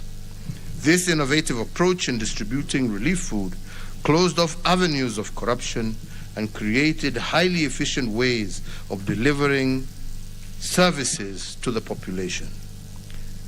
Honorable members, there are many more testimonials on how accelerating the formation of county structures and supporting them with skilled personnel, resources, and legislation has embedded devolution in the last 8 years. Once sleepy towns across the country have now roared back into life, driving not just grand infrastructure projects, but also tangible increases in household incomes of ordinary Kenyans. Mr. Speakers, as devolution takes root, and as an affirmation of the equitable development we continue to enjoy, and in keeping with the resolution of the Senate, I will tomorrow, the 1st of December 2021, have the high privilege of conferring on Nakuru municipality city status. Nakuru City will join Kisumu, Mombasa, and Nairobi as cities, and with their reputation as East Africa's cleanest town, all of Kenya looks forward to Nakuru City growing by leaps and bounds. So, honorable members, I am happy to report to this august House that my administration has laid a firm and sound foundation for the devolved system of government, a foundation that has the potential to multiply the economic fundamentals of our county economies immeasurably. Ladies and gentlemen, you may ask why we choose to accelerate certain goals in our development agenda. Why do we choose to accelerate the issuance of title deeds, double our road network, build brand new railway lines, double our power production, double our GDP? Why has my administration taken such tremendous strides in creating accelerated development? Honorable members, it took England 200 years to industrialize. It took the United States of America 160 years, and Japan 110 years. However, we look not to these nations, but to China, which has compressed their progressive economic change experience by these countries into a single generation. Instead of taking 200 years, instead of taking the 200 years it took England to industrialize, China took only 25 years. Similarly, the 4 Asian tigers of Hong Kong, Taiwan, Singapore, and the Republic of South Korea took 25 years to industrialize instead of the hundreds of years it took others. And that is why their accelerated growth was called the Asian miracle.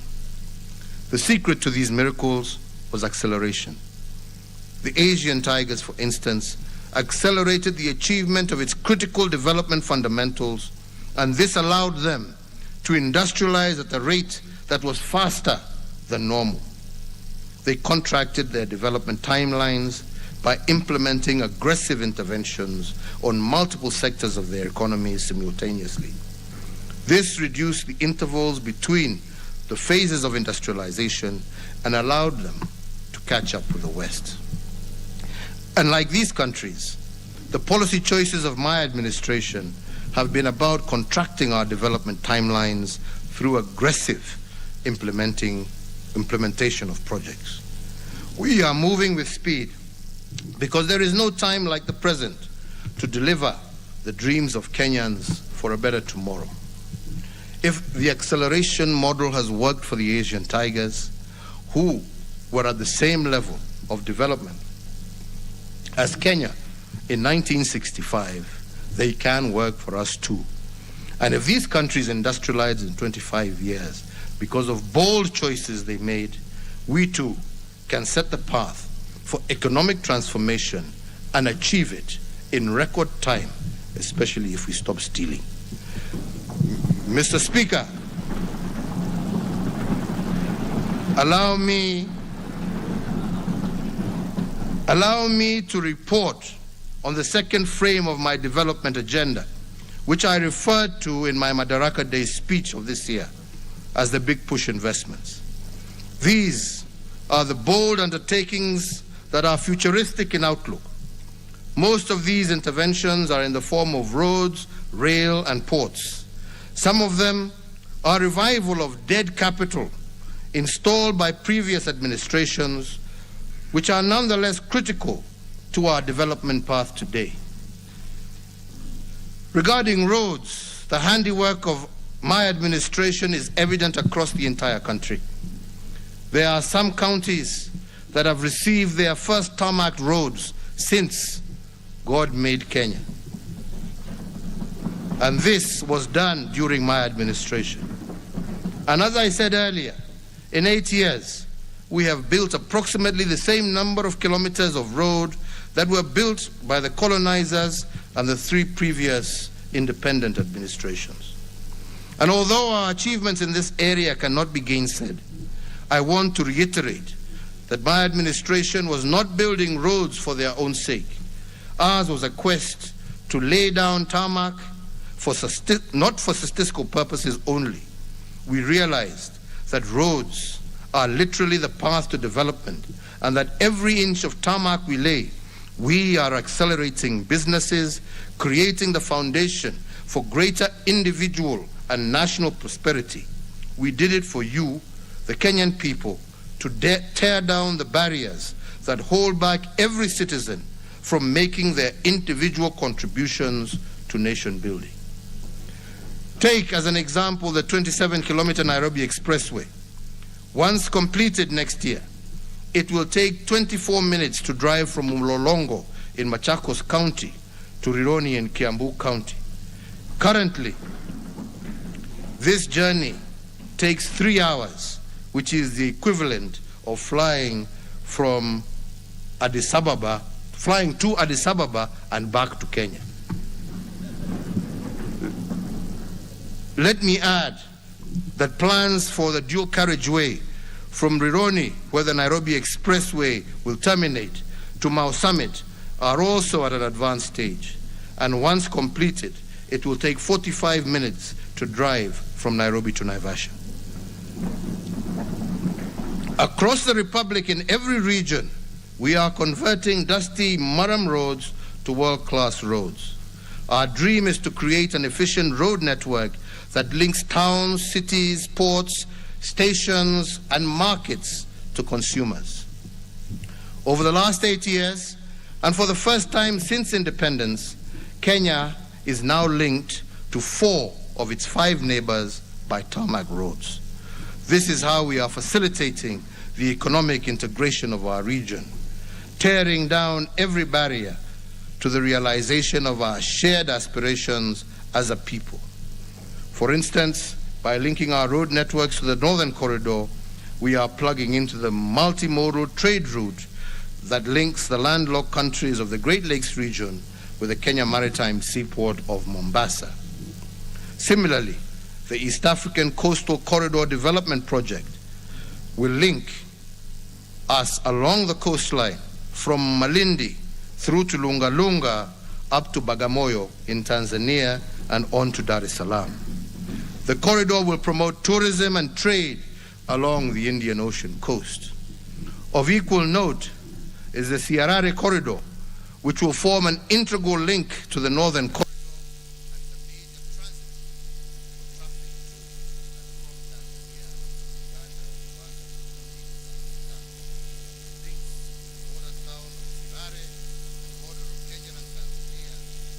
Sudan at Nakadok. With regard to ports, the development of Lamu Port has been of particular pride to my administration. The port was first conceptualized in 1972, 9 years after we gained independence. However, it took 39 years for works on the Port of Lamu to commence. Through our futuristic model of big push investment, we have made it a reality in only 8 years. The Port of Lamu is the only post-colonial seaport in Africa built and financed by an African government. All other major seaports were built in the late 1800s or 1900s when most of Africa was under colonial rule. This port is therefore significant in terms of the futuristic thinking of our country.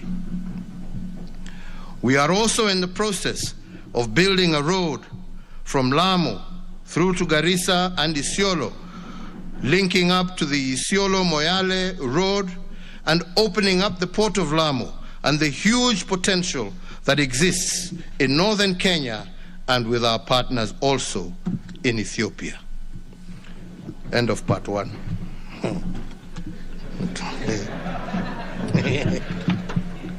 Interval.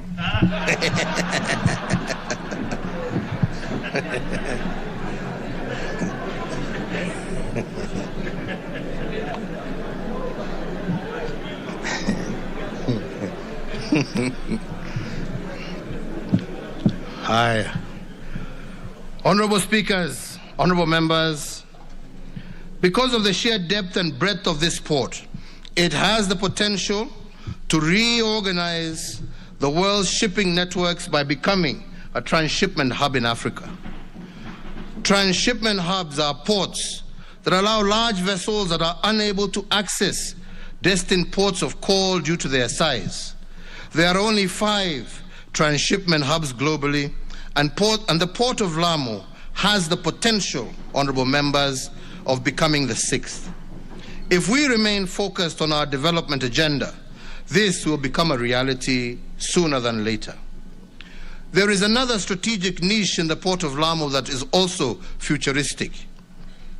This port is placed right in the middle of the manufacturing hub of the Asia continent in the east and the heart of consumption in the west. The distance, honorable members, for example, between Shanghai, the manufacturing hub of the east, and Rotterdam, a major consumption port in the west, is approximately 12,000 nautical miles. But the distance between Rotterdam and Lamu is only 6,000 nautical miles. If we were to make the coastal region an outsourced manufacturing hub for Western products, the port of Lamu has the potential to cut the price of these products by half. And this would be based purely on shipping costs, because the port of Lamu is half the distance to the west compared to the port of Shanghai. If we are to see the port of Lamu through these futuristic lenses, we will exploit our geographical advantages to make an imprint on global trade. Another big push investment that we have made in support of regional trade through our ports is the expansion of the Kipevu oil refinery and oil terminal. For 128 years, Kenya has served the 5 countries of the region using only one oil berth at the Kipevu oil terminal. This single oil berth could only handle one vessel at a time, and for the most part, it took one vessel days to offload its fuels. This meant that other vessels in the queue to offload had to wait, incurring huge demurrage charges and penalties by oil marketers.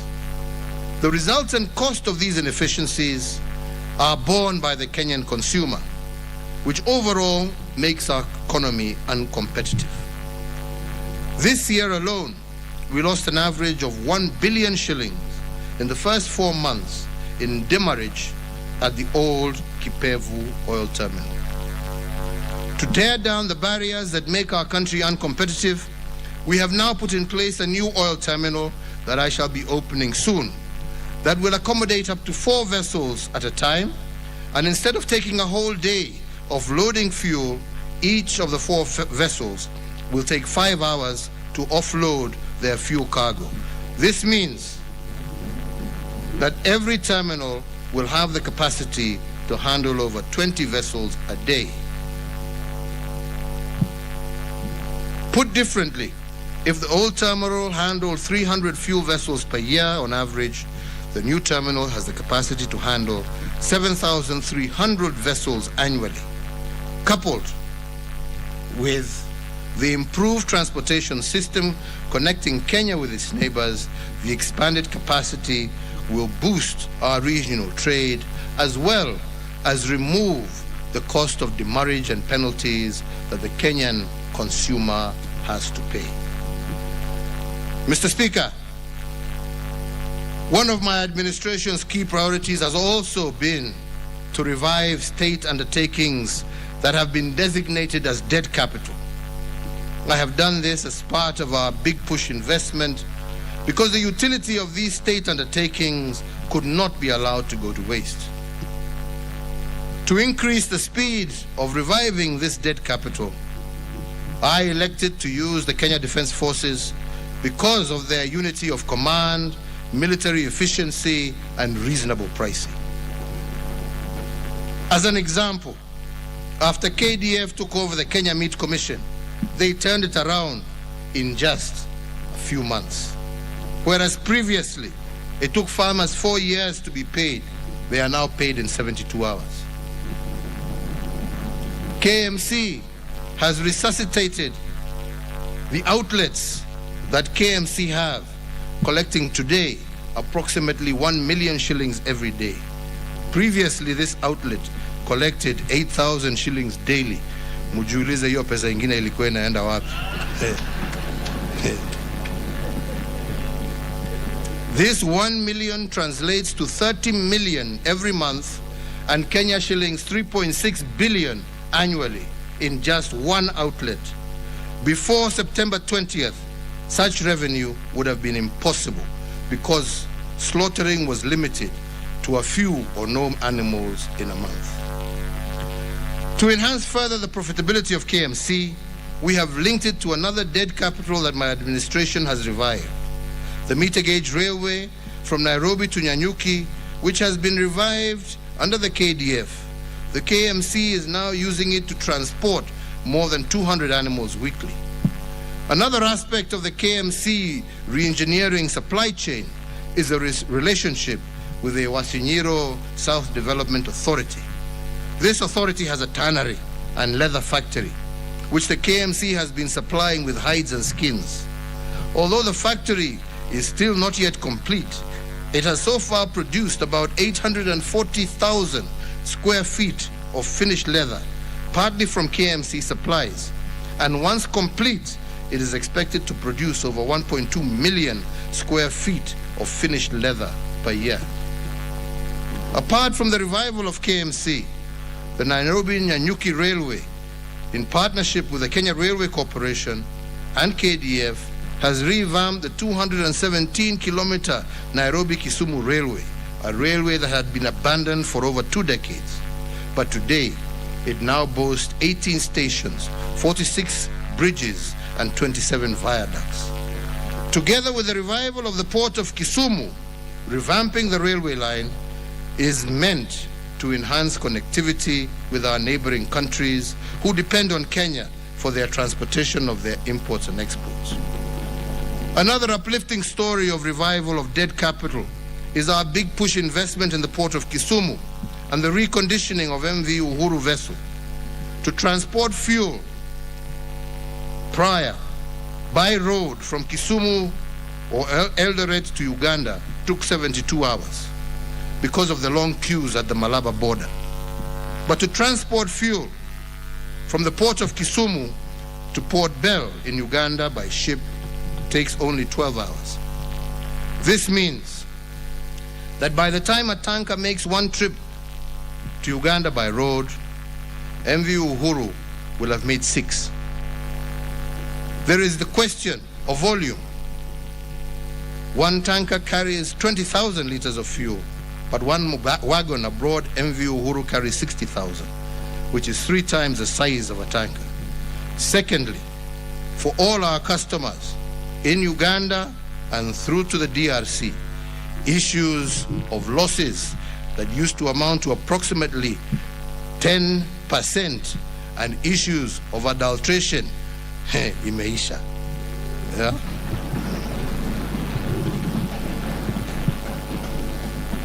To date, we have transported over 80 million liters of fuel across Lake Victoria to Uganda.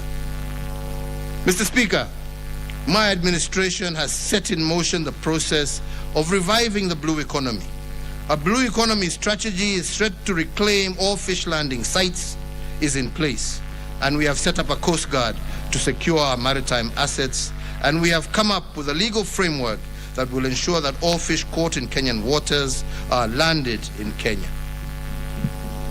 It is worth for Parliament to note that in the 1990s, Kenya used to process 5% of the global loin tuna catch.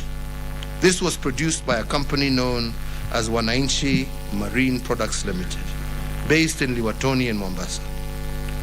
When this company, for reasons, collapsed, Kenya's tuna was extracted by other countries and resold in foreign markets. Inability to export our tuna resources has seen Kenya lose a potential revenue of Kenya shillings 3 trillion since 1982, when the exclusive economic zone was set up by the United Nations. And to revive this dead capital, my administration formed the Kenya Fishing Industries Corporation in 2019 to regulate the exploration of Kenya's maritime and fish products. This corporation took over from the defunct Wananchi Marine Products, and it is in the process of setting up marine landing sites and processing plants in Lamu, Shimoni, and Liwatoni. Once fully operational, the goal is to land 300,000 metric tons of tuna every year and to employ a workforce of approximately 60,000 people. This industry has the potential to rake in for Kenya $200 billion shillings. Overall, as we seek to improve our infrastructure, our commitment to sustainable development is uncompromising. It is the solemn duty of present generations to consciously conserve their natural beauty, ecological splendor, and pristine environment that we received from our forefathers and from generations before them. And this to pass on to future generations in as a good state as we can, unbroken as it was given to us, if not in better condition. In this regard, I note with satisfaction that our Greening Kenya campaign continues to gain momentum, and as a result, approximately 71,794 kilometers squared of our homeland is currently constituted of tree cover, representing 12.12%, while 52.279 kilometers squared of our country is under forest cover, which represents 8.83, up from 6% previously. Mr. Speakers, we are indeed on course to meet our target of 10% forest cover by the year 2024. For trees are without doubt the lungs of our nation. Mr. Speaker, now I turn to the third frame, which I have used to organize the achievement of goals in my administration. I call it the restoration of dignity, and it is a campaign against the three enemies identified by our forefathers, that of ignorance, poverty, and disease. The founding fathers of our nations defined dignity as freedom from want and freedom from fear. They taught us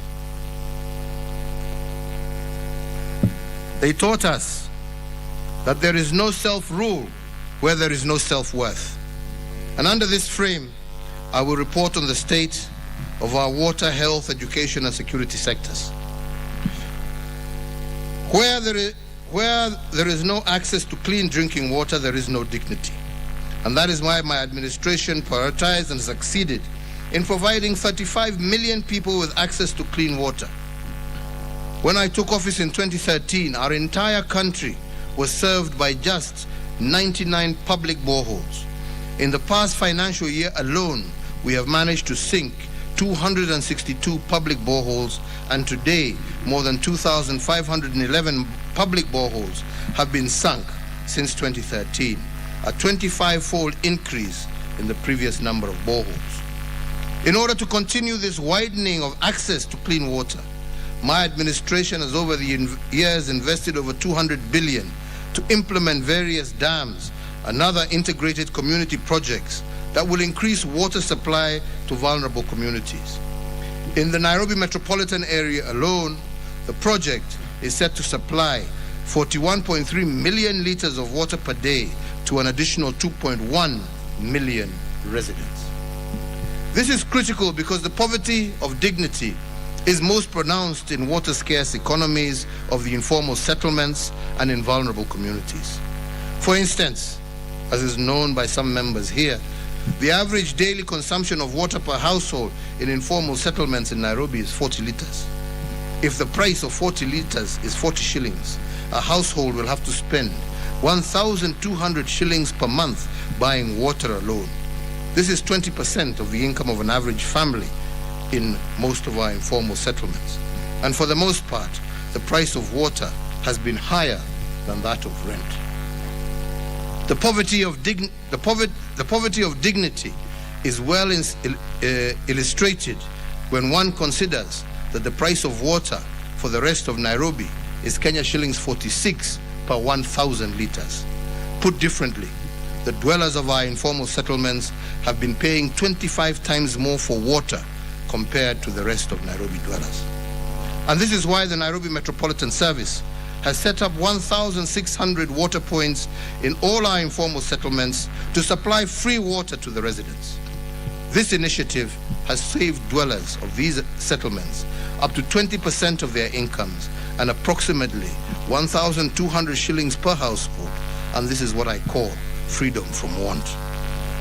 Mr. Speaker, one of the most indignifying challenges of our people has been the high cost of healthcare. There are many testimonies of how families have had to sell ancestral land to cater for high medical bills. This not only rips them of their dignity, but also deprives future generations of ancestral address. The objective of my administration is to end this by providing 100% universal health coverage for essential health services by starting this year. The constitutional right to health care is the element that my administration has been consistently working to fulfill by investing in health facilities, medical equipment, and human resources for health. Our success in this area has been lauded internationally. According to Healthcare Index, which gives a single measure of the state of each country's health system based on data provided by the World Health Organization, Kenya today ranks third, behind South Africa and Tunisia, among the most improved health systems in Africa in the year 2020. To achieve this, my administration has had to work to increase affordability and availability of healthcare services for all Kenyans.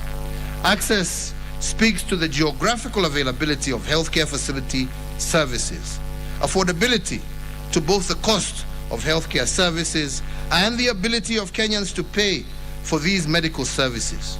And availability speaks to the extent to which our healthcare facilities have the necessary resources to meet the health needs of Kenyans.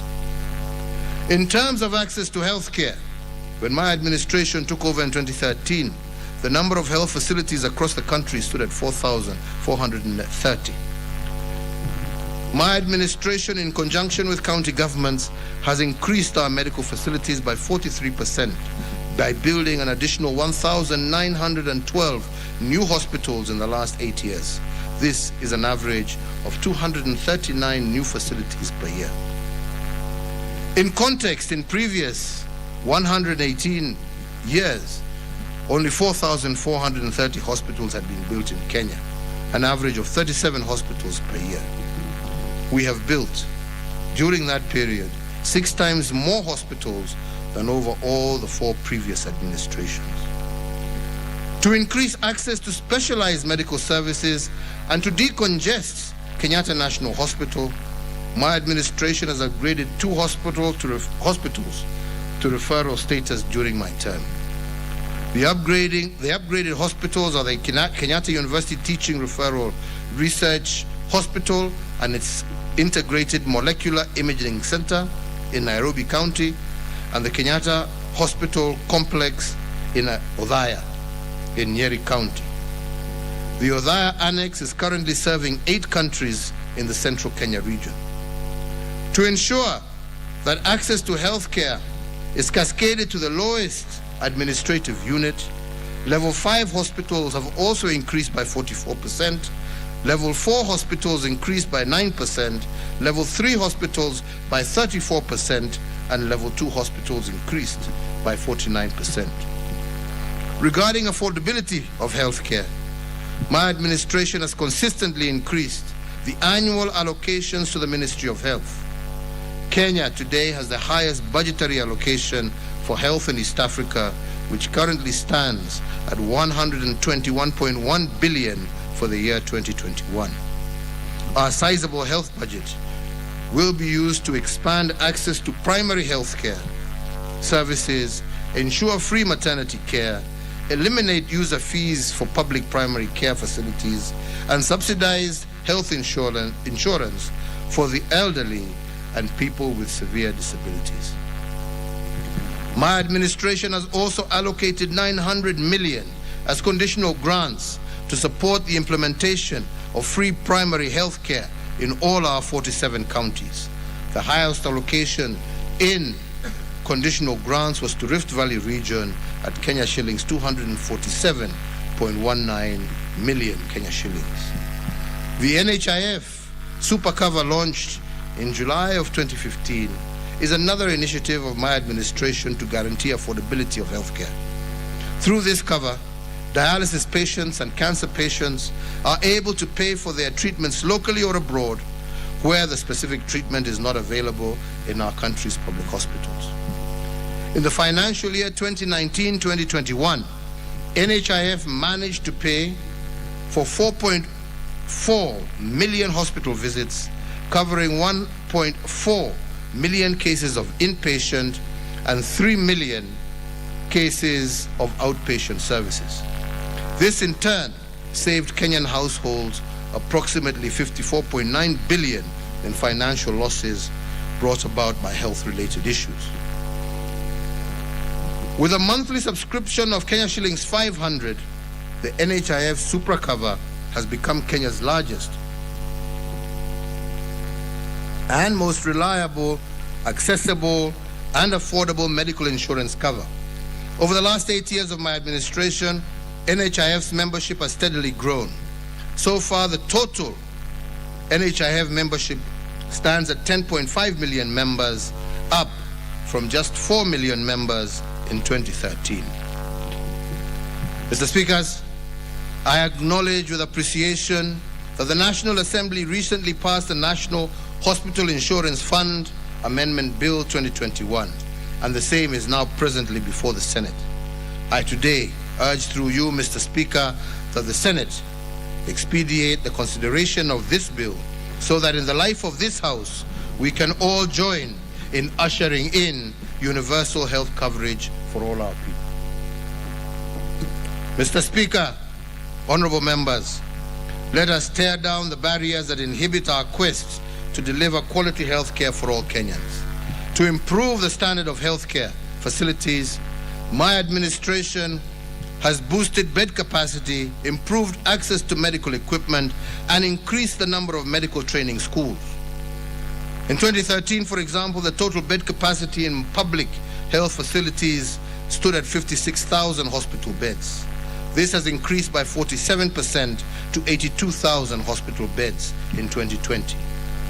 The northeastern region of our country has experienced the highest expansion in hospital bed capacity, up from 2,443 hospital beds in 2013 to 4,566 hospital beds in 2021.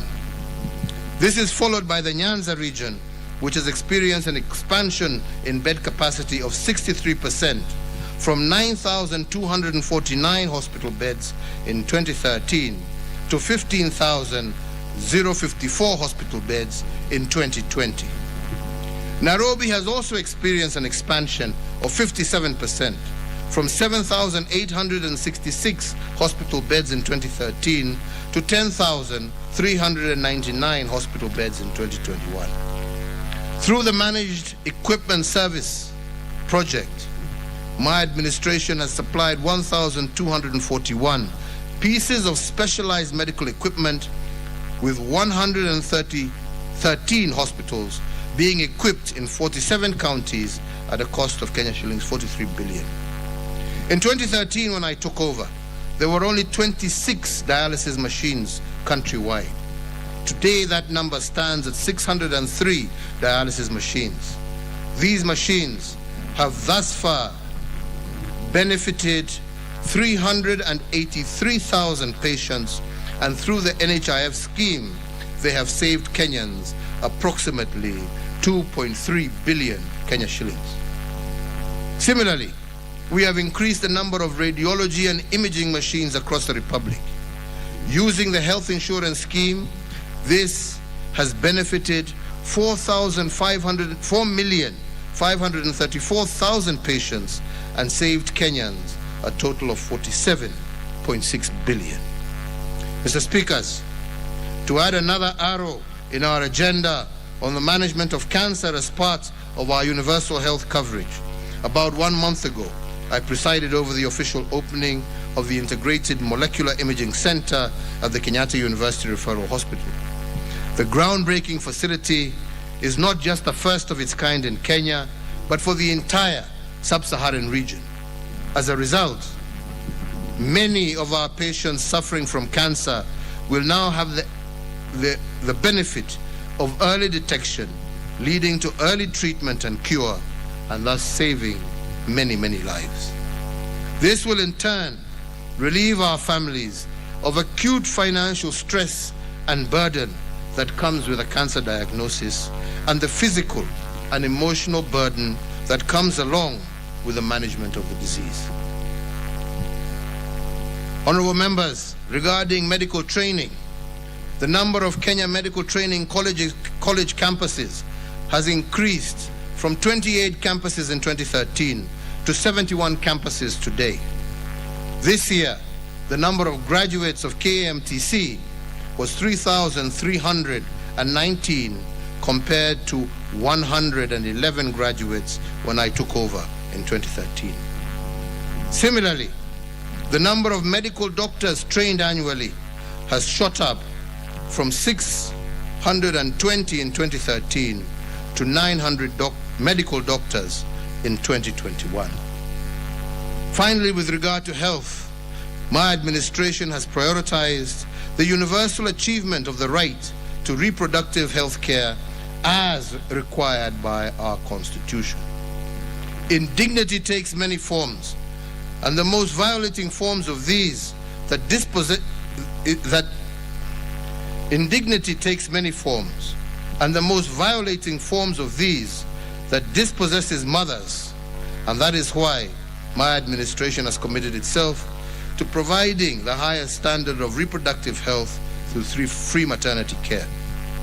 In 2016, my administration introduced the Linda Mama program, which has led to the increase of birth deliveries by skilled providers from 43% to currently 62%. This has also fostered a decline in maternal mortality rates by 26%. Under Linda Mama, all pregnant women are eligible for free maternity health care, and even those women not covered under NHIF, each mother is allocated between 2,500 and Kenya shillings 30,000, depending on whether the birth is normal or by cesarean section.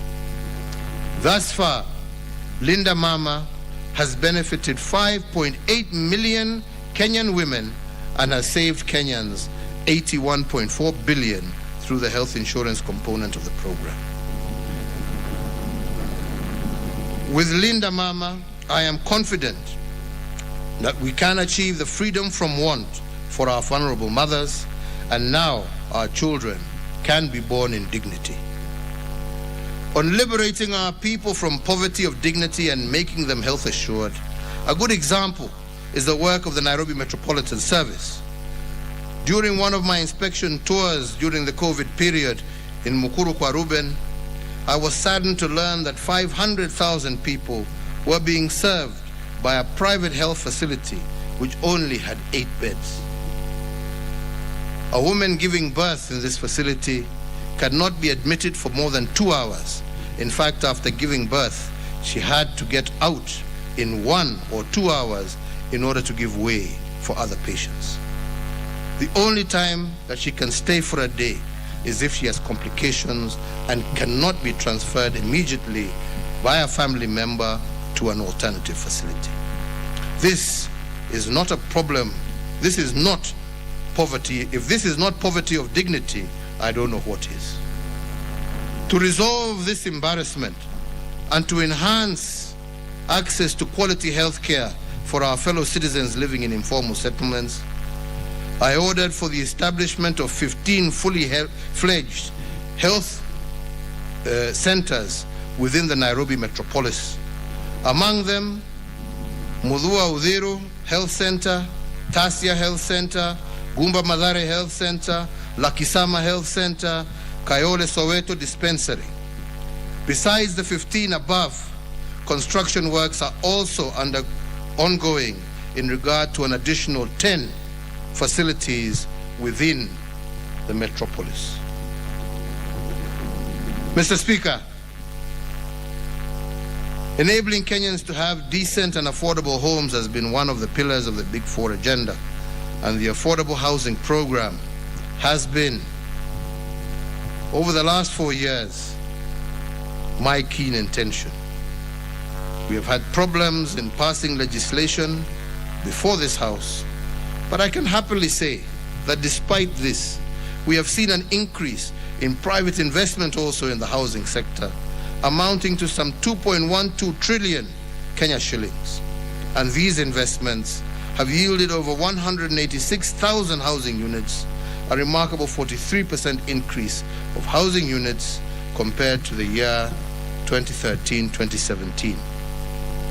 The general prices of houses have decreased slightly, and we must continue to see what it is that we can do together to increase the amount available in terms of affordable housing. And this will therefore result in many more Kenyans being able to enjoy the dignity and pride that comes with owning a home. To institutionalize this affordable housing program into prosperity, and in partnership with some of our development partners, we have also established the Kenya Mortgage Refinance Company. This financing powerhouse provides long-term, large-scale funding to banks and SACCOs, which in turn avails these funds to home buyers at flexible and affordable interest rates of below 10%. Therefore, the dream of owning a home today is a greater possibility to many more of our fellow citizens than it was 4 years ago. But here, honorable members, there is much more that we can do. Mr. Speaker, food security is another key pillar of the Big Four agenda, and to ensure significant improvement in farm productivity and by enhancing the quality of farm inputs and reducing reliance on rain-fed agriculture. In the last year, we have seen the price of maize meal retailing between Kenya shillings 95 and Kenya shillings 105. However, despite a bumper crop in some parts of our country, due to the poor performance of the short rains in 2020 and the long rains this year, parts of our country have suffered severe drought situations, and as a result, 2.1 million of our fellow citizens are food insecure. The recurrence of drought is a phenomenon that successive administrations have grappled with little success. And even though we have made progress in the mitigation of drought, the progress has not been fast enough. So as part of our state response, we launched an elaborate framework for ending drought emergencies in Kenya. The framework focused on investing in interventions that will build the resilience of all vulnerable households to drought. This included over Kenya shillings 25 billion investments in the foundations of development of such as sustainable peace building, conflict management, water harvesting, and supply, road construction and improvement, education and training, health and nutrition services. In addition, investment in community-based resilience and drought preparedness projects has also been accelerated through the support of the national as well as county governments, as well as our development partners. The aim of this investment is to improve the livelihoods of vulnerable households by diversifying their livelihoods. As we respond to the current drought, we have commenced with a livestock offtake program and initiated support to the affected citizens in a dignified manner through the cash transfer system, which is a cash transfer system of stipends to affected families that replaces the dignity of having to queue for the distribution of food portions. Mr. Speaker, the government will continue to support all vulnerable households and will endeavor to ensure that notwithstanding the severity of the winds of drought, that no Kenyan will die of hunger.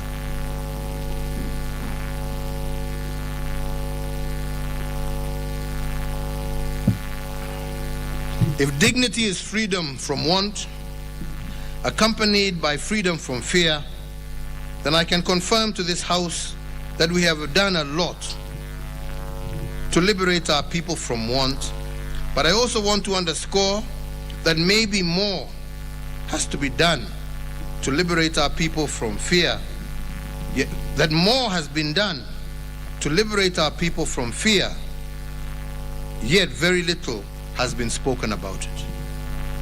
Today, and with your indulgence, speakers, I will go on record in this House as having been the Commander-in-Chief that steered the implementation of the most consequential and ambitious transformation of our security sector. And we did this because my administration appreciated that to have the freedom from fear, our security sector has to be in good form. To give an example, the police to population ratio today is at its highest level ever, as prescribed by the UN standard.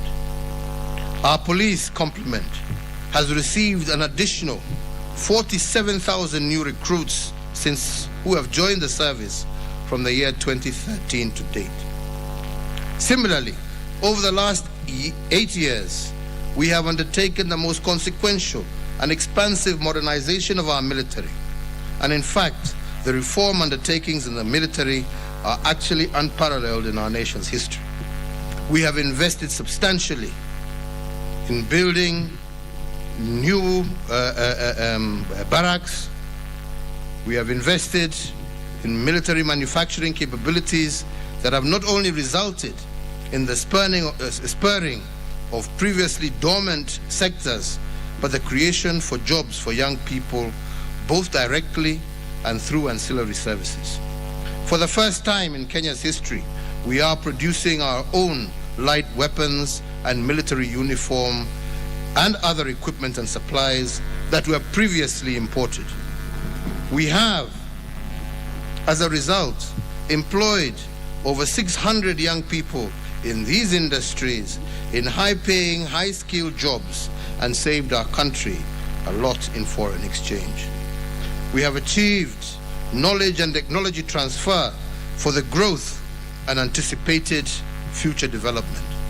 And this is because I am determined to tool and to retool our security forces to the highest standards attainable, and this is the only way we will guarantee freedom from fear for our people and indeed secure our territorial integrity. Mr. Speaker, sir, on territorial integrity, I want to go on record in this House that our forefathers bequeathed us our homeland and nation. The government of Kenya will do everything possible to preserve the territory of this great republic and ensure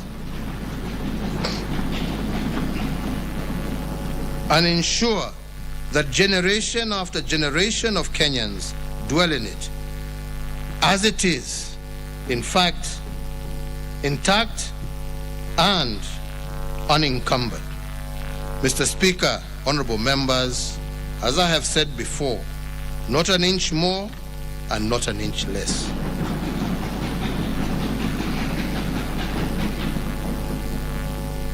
Honorable speakers, this aside, I want to say that the health of our security system is not only as good,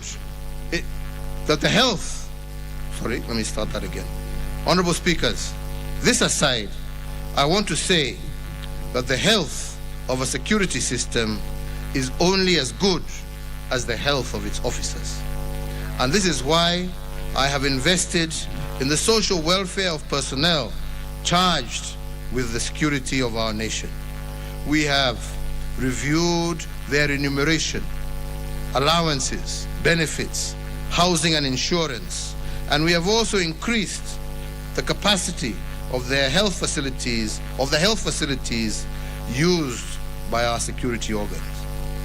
In particular, we have recently established a new level 4 hospital in Kahawa Garrison, and soon I will be in Isiolo opening another level 4 hospital. I recently commissioned a trauma and counseling center in Manda in Lamu County, and we shall also be breaking ground on an additional 3 level 4 hospitals, one in Eldoret for the Defense Forces, one in Roiro for the Prison Services, and one in Bagadi for the National Police Service. The upgrade of the Forces Memorial Hospital to a level 5 facility is set to begin early next year.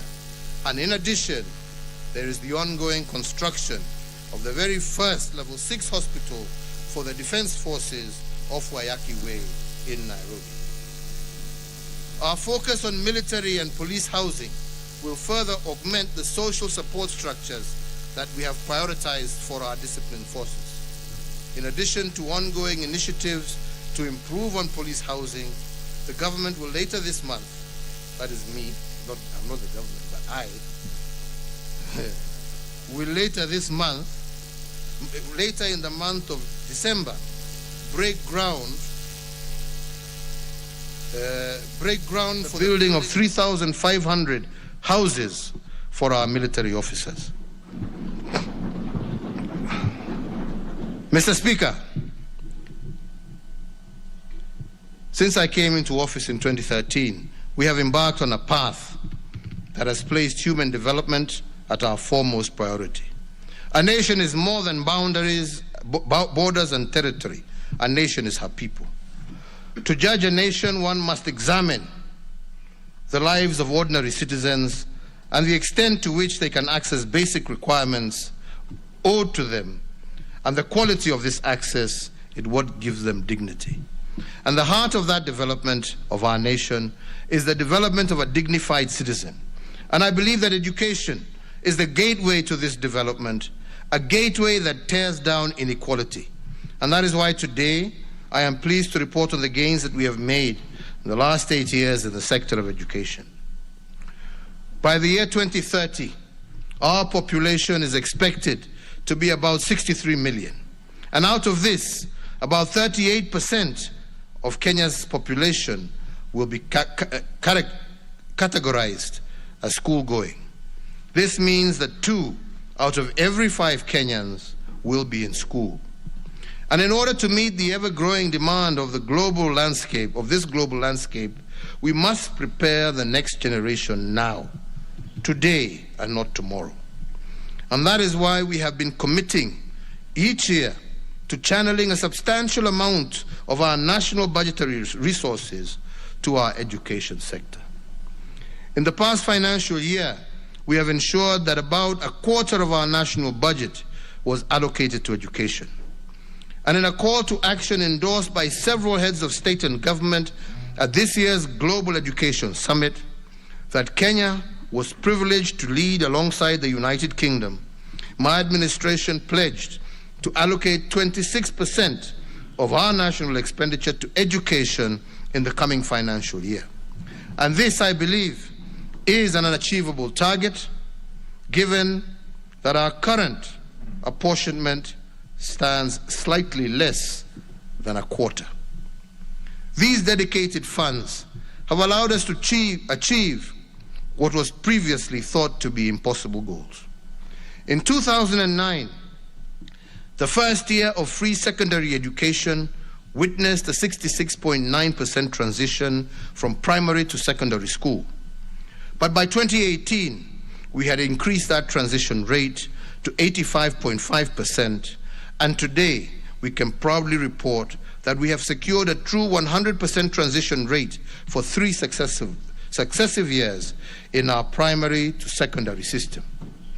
Equally important is to note that we have now achieved the global feat of a 1-to-1 book ratio in all our public primary and secondary schools. This has improved the quality of education and reduced the cost of education on parents. To further ensure that no Kenyan child is left behind, and therefore to effectively enhance the delivery of the compulsory basic education from primary through to secondary school, I am pleased to report to the House that since 2013, we have recruited an additional 107,000 teachers, approximately comprising of 54,775 primary school teachers and 52,453 secondary school teachers. Our enhancement of manpower in these institutions of basic education by over 25% has significantly mitigated the shortage of teachers in the country and in turn bridged the teacher-to-student ratio. Honorable members, ladies and gentlemen, In order to continue with these achievements, we need to secure the entire education ecosystem. We need to ensure that there is adequate infrastructure, comprehensive policy choices, skilled educators, and a healthy learning environment. In support of this, my administration has grown the number of schools at the pre-primary and primary school levels from 3,764 in 2007 to 10,118 in 2021, and we are building an average of over 1,265 schools each year. Additionally, since 2013, the electrification of schools has been a priority, and currently over 90% of schools are connected to the grid. This has led to improved learning outcomes and enhanced utilization of technology, including modern mass media tools in the classroom. Another critical plank is education reforms, is securing the large tenure of our educational institutions. The founding technocrats of our nation did not envision a situation where secure tenure for schools would be an issue in the future. And that is why they never secured the title deed for our schools. But today we know different. Our school titling program, therefore, has become increasingly important. As of 2015, only 4,900 schools had been titled since independence. Today, over 12,000 schools out of a total of 32,354 have been issued with title deeds because of a multi-agency effort. In guaranteeing public schools their titles, my administration has upheld the fundamental right of education and initiated a process to ensure that there is no school sitting on land that it does not own. Yeah. Jaribu kukatakata jameni, hata mimi nimechoka.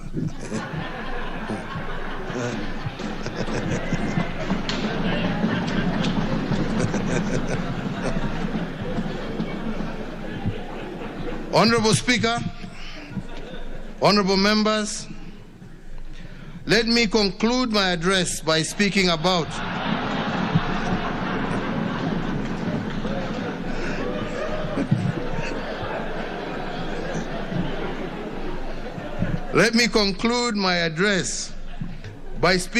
the fourth frame that has guided my administration, and I call it political stabilization, which is the doctrine that guided me to a path of a handshake with the Right Honorable Raila Amolo Odinga.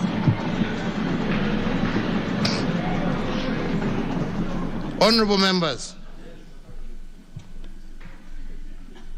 undoubtedly, as I have tried to explain, my administration has secured an impressive economic acceleration, including the doubling of our GDP from 4.74 trillion to 11 trillion shillings. We have also made big push investments that have spurred development, revived debt capital, and boosted entrepreneurship. We have also restored dignity to our people through water and sanitation, healthcare, education, roads, and security reforms. However, all of this would amount to very little without political stabilization. If every 5 years, toxic political climate and election time tensions would reverse the gains painfully secured, our impressive development record of accomplishment would be an immense tower, sadly built on sand but not rock. For the record, political stabilization is not an end in itself. It is a continuous process that every administration, even those that come after me, must apply their minds to and secure. And let me explain. Next month, we will be celebrating 30 years of political pluralism gained following the reintroduction of multi-party politics through the repeal of Section 2A of the former Constitution on the 10th of December, 1991. From the Mulolongo voting system of the KANU era to our vibrant democracy today, we must celebrate the journey that we have taken and the expanded fields of freedom that we enjoy.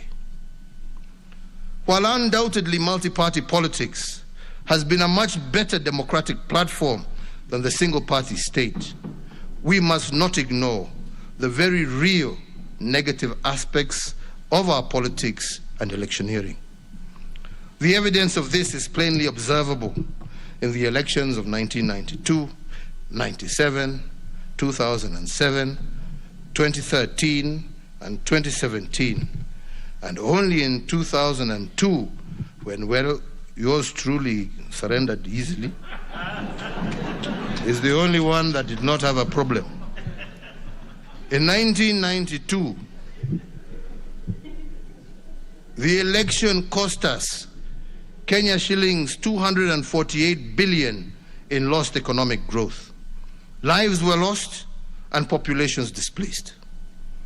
And during this election, Kenya's foreign direct investment at the time fell by 2/3 from Kenya shillings 1.8 billion to Kenya shillings 600 million. In 2007, the election eroded the equivalent of Kenya shillings economic growth in a matter of days. Lives were lost and populations displaced, just as had been the case to a far lesser extent in 1997. In 2017, we lost close to Kenya shillings 1 billion every working hour for the 123 days we held the election. And in fact, in 2017 election, the economy lost approximately 1 trillion in response to that particular electioneering period. And the question I pose, therefore, to the leadership of this country present here today is this: is this right? Is this trajectory the logical path that our country should take? Thank you. And as I have said before, our country has been in a constitutional moment since 2017. The only question is, what should we do with this constitutional moment? If we do not embrace it, how will it return to punish our nation? And if we embrace it, who are the winners and losers of that moment? That, honorable members, is the question before us today. The parliamentary record, as well as history, reflects that during this reporting period, my administration did attempt to resolve the constitutional dilemma facing our country. We went to the people, and 5 million Kenyans agreed to initiate the process of putting the First Amendment to the 2010 Constitution to a vote. The First Amendment, honorable members, was thereafter taken to county assemblies, where it received nearly unanimous endorsement. In this august parliament, the people's elected representative gave the first mandate a clear nod of approval by a margin in excess of 2/3.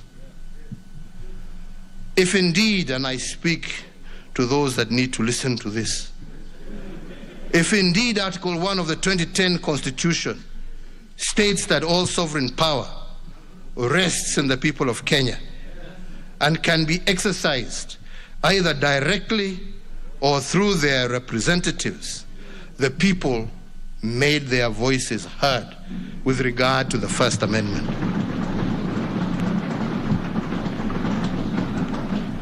They exercised this power directly through the IEBC petition for constitutional change. They made this petition indirectly through the county assemblies and parliament, and the record of parliament attests to the fact that the people of Kenya wanted a constitutional change, but a few individuals sat down in a back room and they decided otherwise.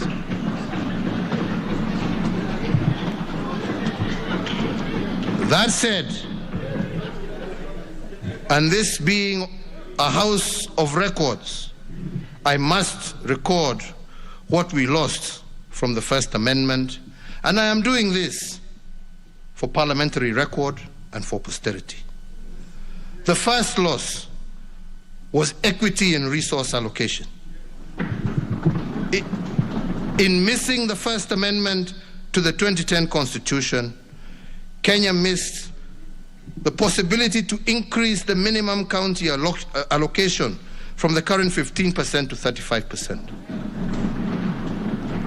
My administration, as I mentioned earlier, has increased this allocation to 30%, but this only through administrative fiat.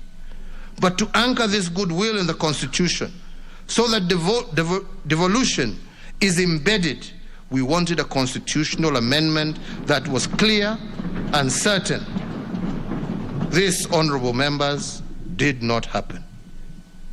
Had this amendment been adopted, counties would have by law received Kenya shillings 562 billion instead of the 316 billion allocated to them in the 2020-21 budget, an increase of over 75% of their current allocation.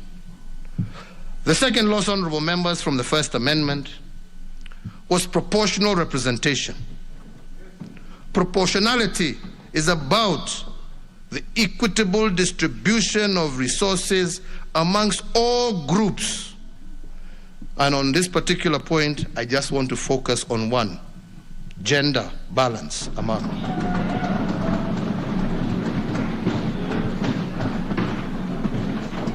The First Amendment to our Constitution would have ensured that 50% of all senators were women.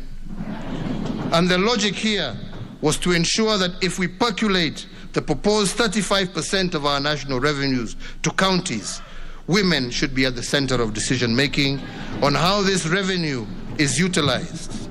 But, honorable members, this did not happen.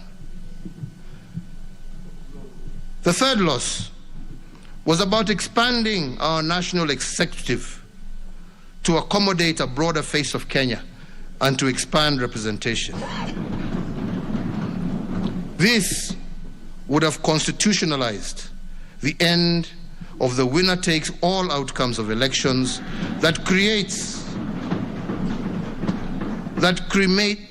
so much toxicity and tension.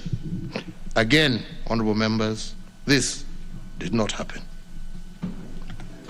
Honorable members, we cannot behave like the proverbial ostrich and bury our heads in the sand. A constitutional moment does not resolve itself simply by being ignored. The need for political stabilization is, I believe, the most urgent task facing Kenyans today. And it is the foundation. Upon which our greater justice, fairness, health, wealth, and security will be built on. And for this reason, I want to believe, honorable members, that that which did not happen will happen.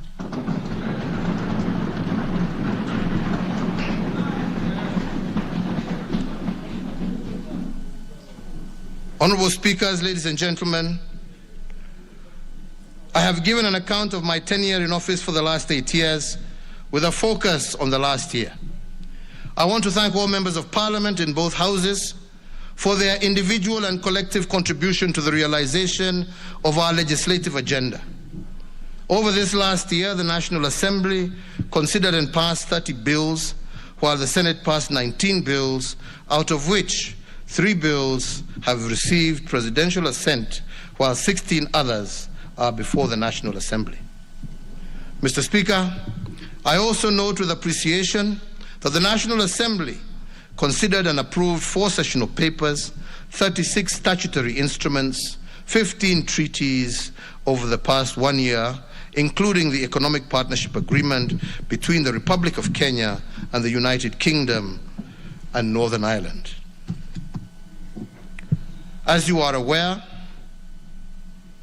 there are a number of critical legislative proposals emanating from the executive, which are still pending in Parliament. And to that end, I urge Parliament to expedite and conclude on the legislative process so that we can have those urgently needed pieces of legislation in place. My administration has also submitted the Huduma Bill, which is so far conclusively institutionalized the reforms of the national identity ecosystem through the establishment of the National Integrated Identity Management System. The other seminal legislative proposals include the Political Parties Amendment Bill, the Political Party Membership Regulation, the Government Contracts Bill, the Kenya National Blood Transfusion Bill, the Irrigation Amendment Bill 2021, the Irrigation Amendment Bill, the Kenya National Library Services Bill, the Proceeds of Crime and Anti-Money Laundering Amendment Bill 2021, and once enacted into law, the Proceeds of Crime and Anti-Money Laundering Amendment will enhance the integrity of our financial system by closing the last loopholes in our war against money laundering and other such maneno. This amendment is not in any way expected to erode a key tenet of the legal practice of advocate-client privilege. I, however, note that on Friday this week, Parliament shall proceed to its traditional long recess. To that end, through you, Honourable Speakers, I urge Parliament to consider adjusting its calendar to ensure that all the critical legislation and legal instruments, including those related to elections, are concluded in a timely manner. As we look for the future, Honourable Members, I see great promise. However, just as I said earlier, we must be bold enough to shape it. In just about 8 years, our National Development Blueprint, Kenya Vision 2030, will have run its course, and with it will come the dawn of the fourth decade of the 21st century. By 2030, Kenya will be home to about 63 million of us. The foundation that successive administrations have built will bear true dividends if we boldly reimagine our futures. But if we go it alone, we might not secure the best opportunities for our children. In my eyes, our best chance as individual African nations is to embrace a continent where there is free movement of persons, goods, services, and capital, as is characterized under the Africa Free Trade Arrangement.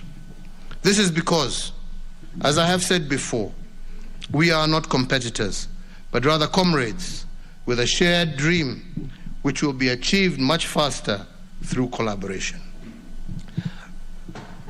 The Pan-African dream of our founding fathers that inspired the establishment of the Organization of African Unity that transitioned ultimately to the African Union must transcend to being beyond an inspiration. For Kenya to lead towards this course, on assuming the presidency for my second term, I issued a directive that any African wishing to visit Kenya would be eligible to receive a visa at the point of entry. I did this in the full realization that to secure the prosperity of Kenyans, East Africans, and Africans, we must begin in earnest to break down the walls that divide and separate us.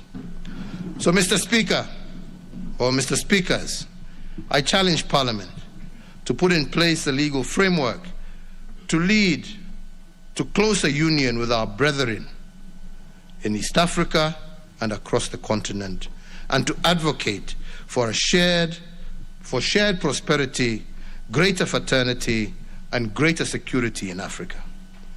Mr. Speaker, this intent must, however, be preceded by a solidification of the various regional blocs, and in particular, our own East African community.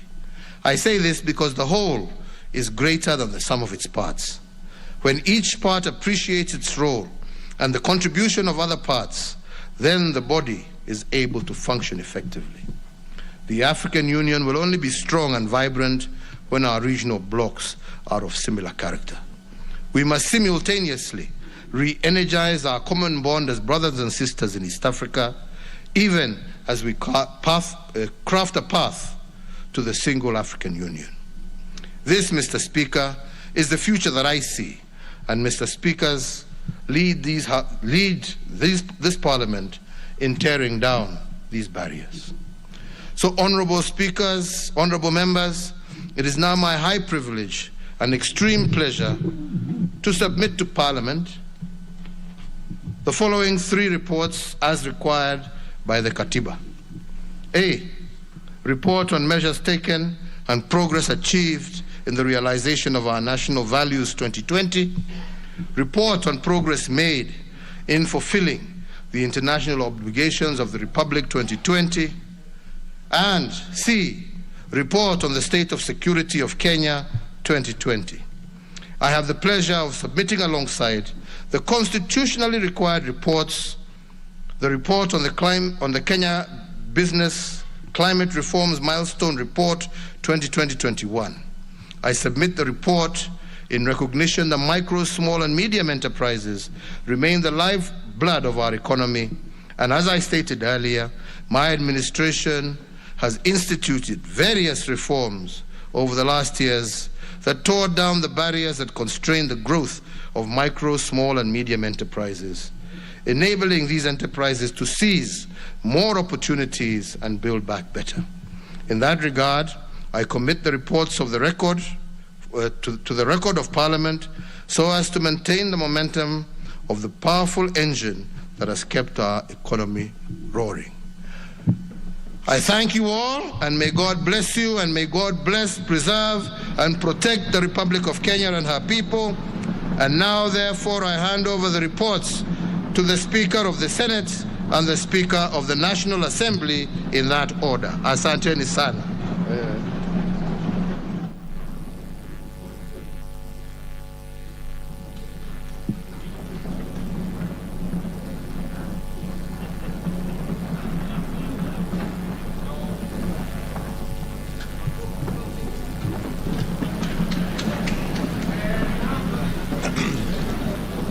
Okay, order, Senators. Order, members.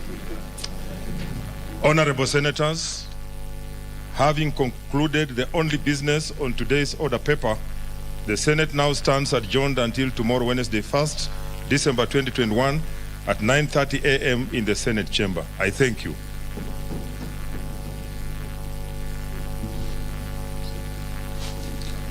Honourable members of the National Assembly, the National Assembly now stands adjourned until Wednesday, 1st of December 2021 at 9:30 a.m. All honourable members and invited guests will join His Excellency the President for our reception at the Parliament courtyard, just in front. In the meantime, honourable members, please remain standing in your places as His Excellency the President and the Speaker's procession leave the chamber. I thank you.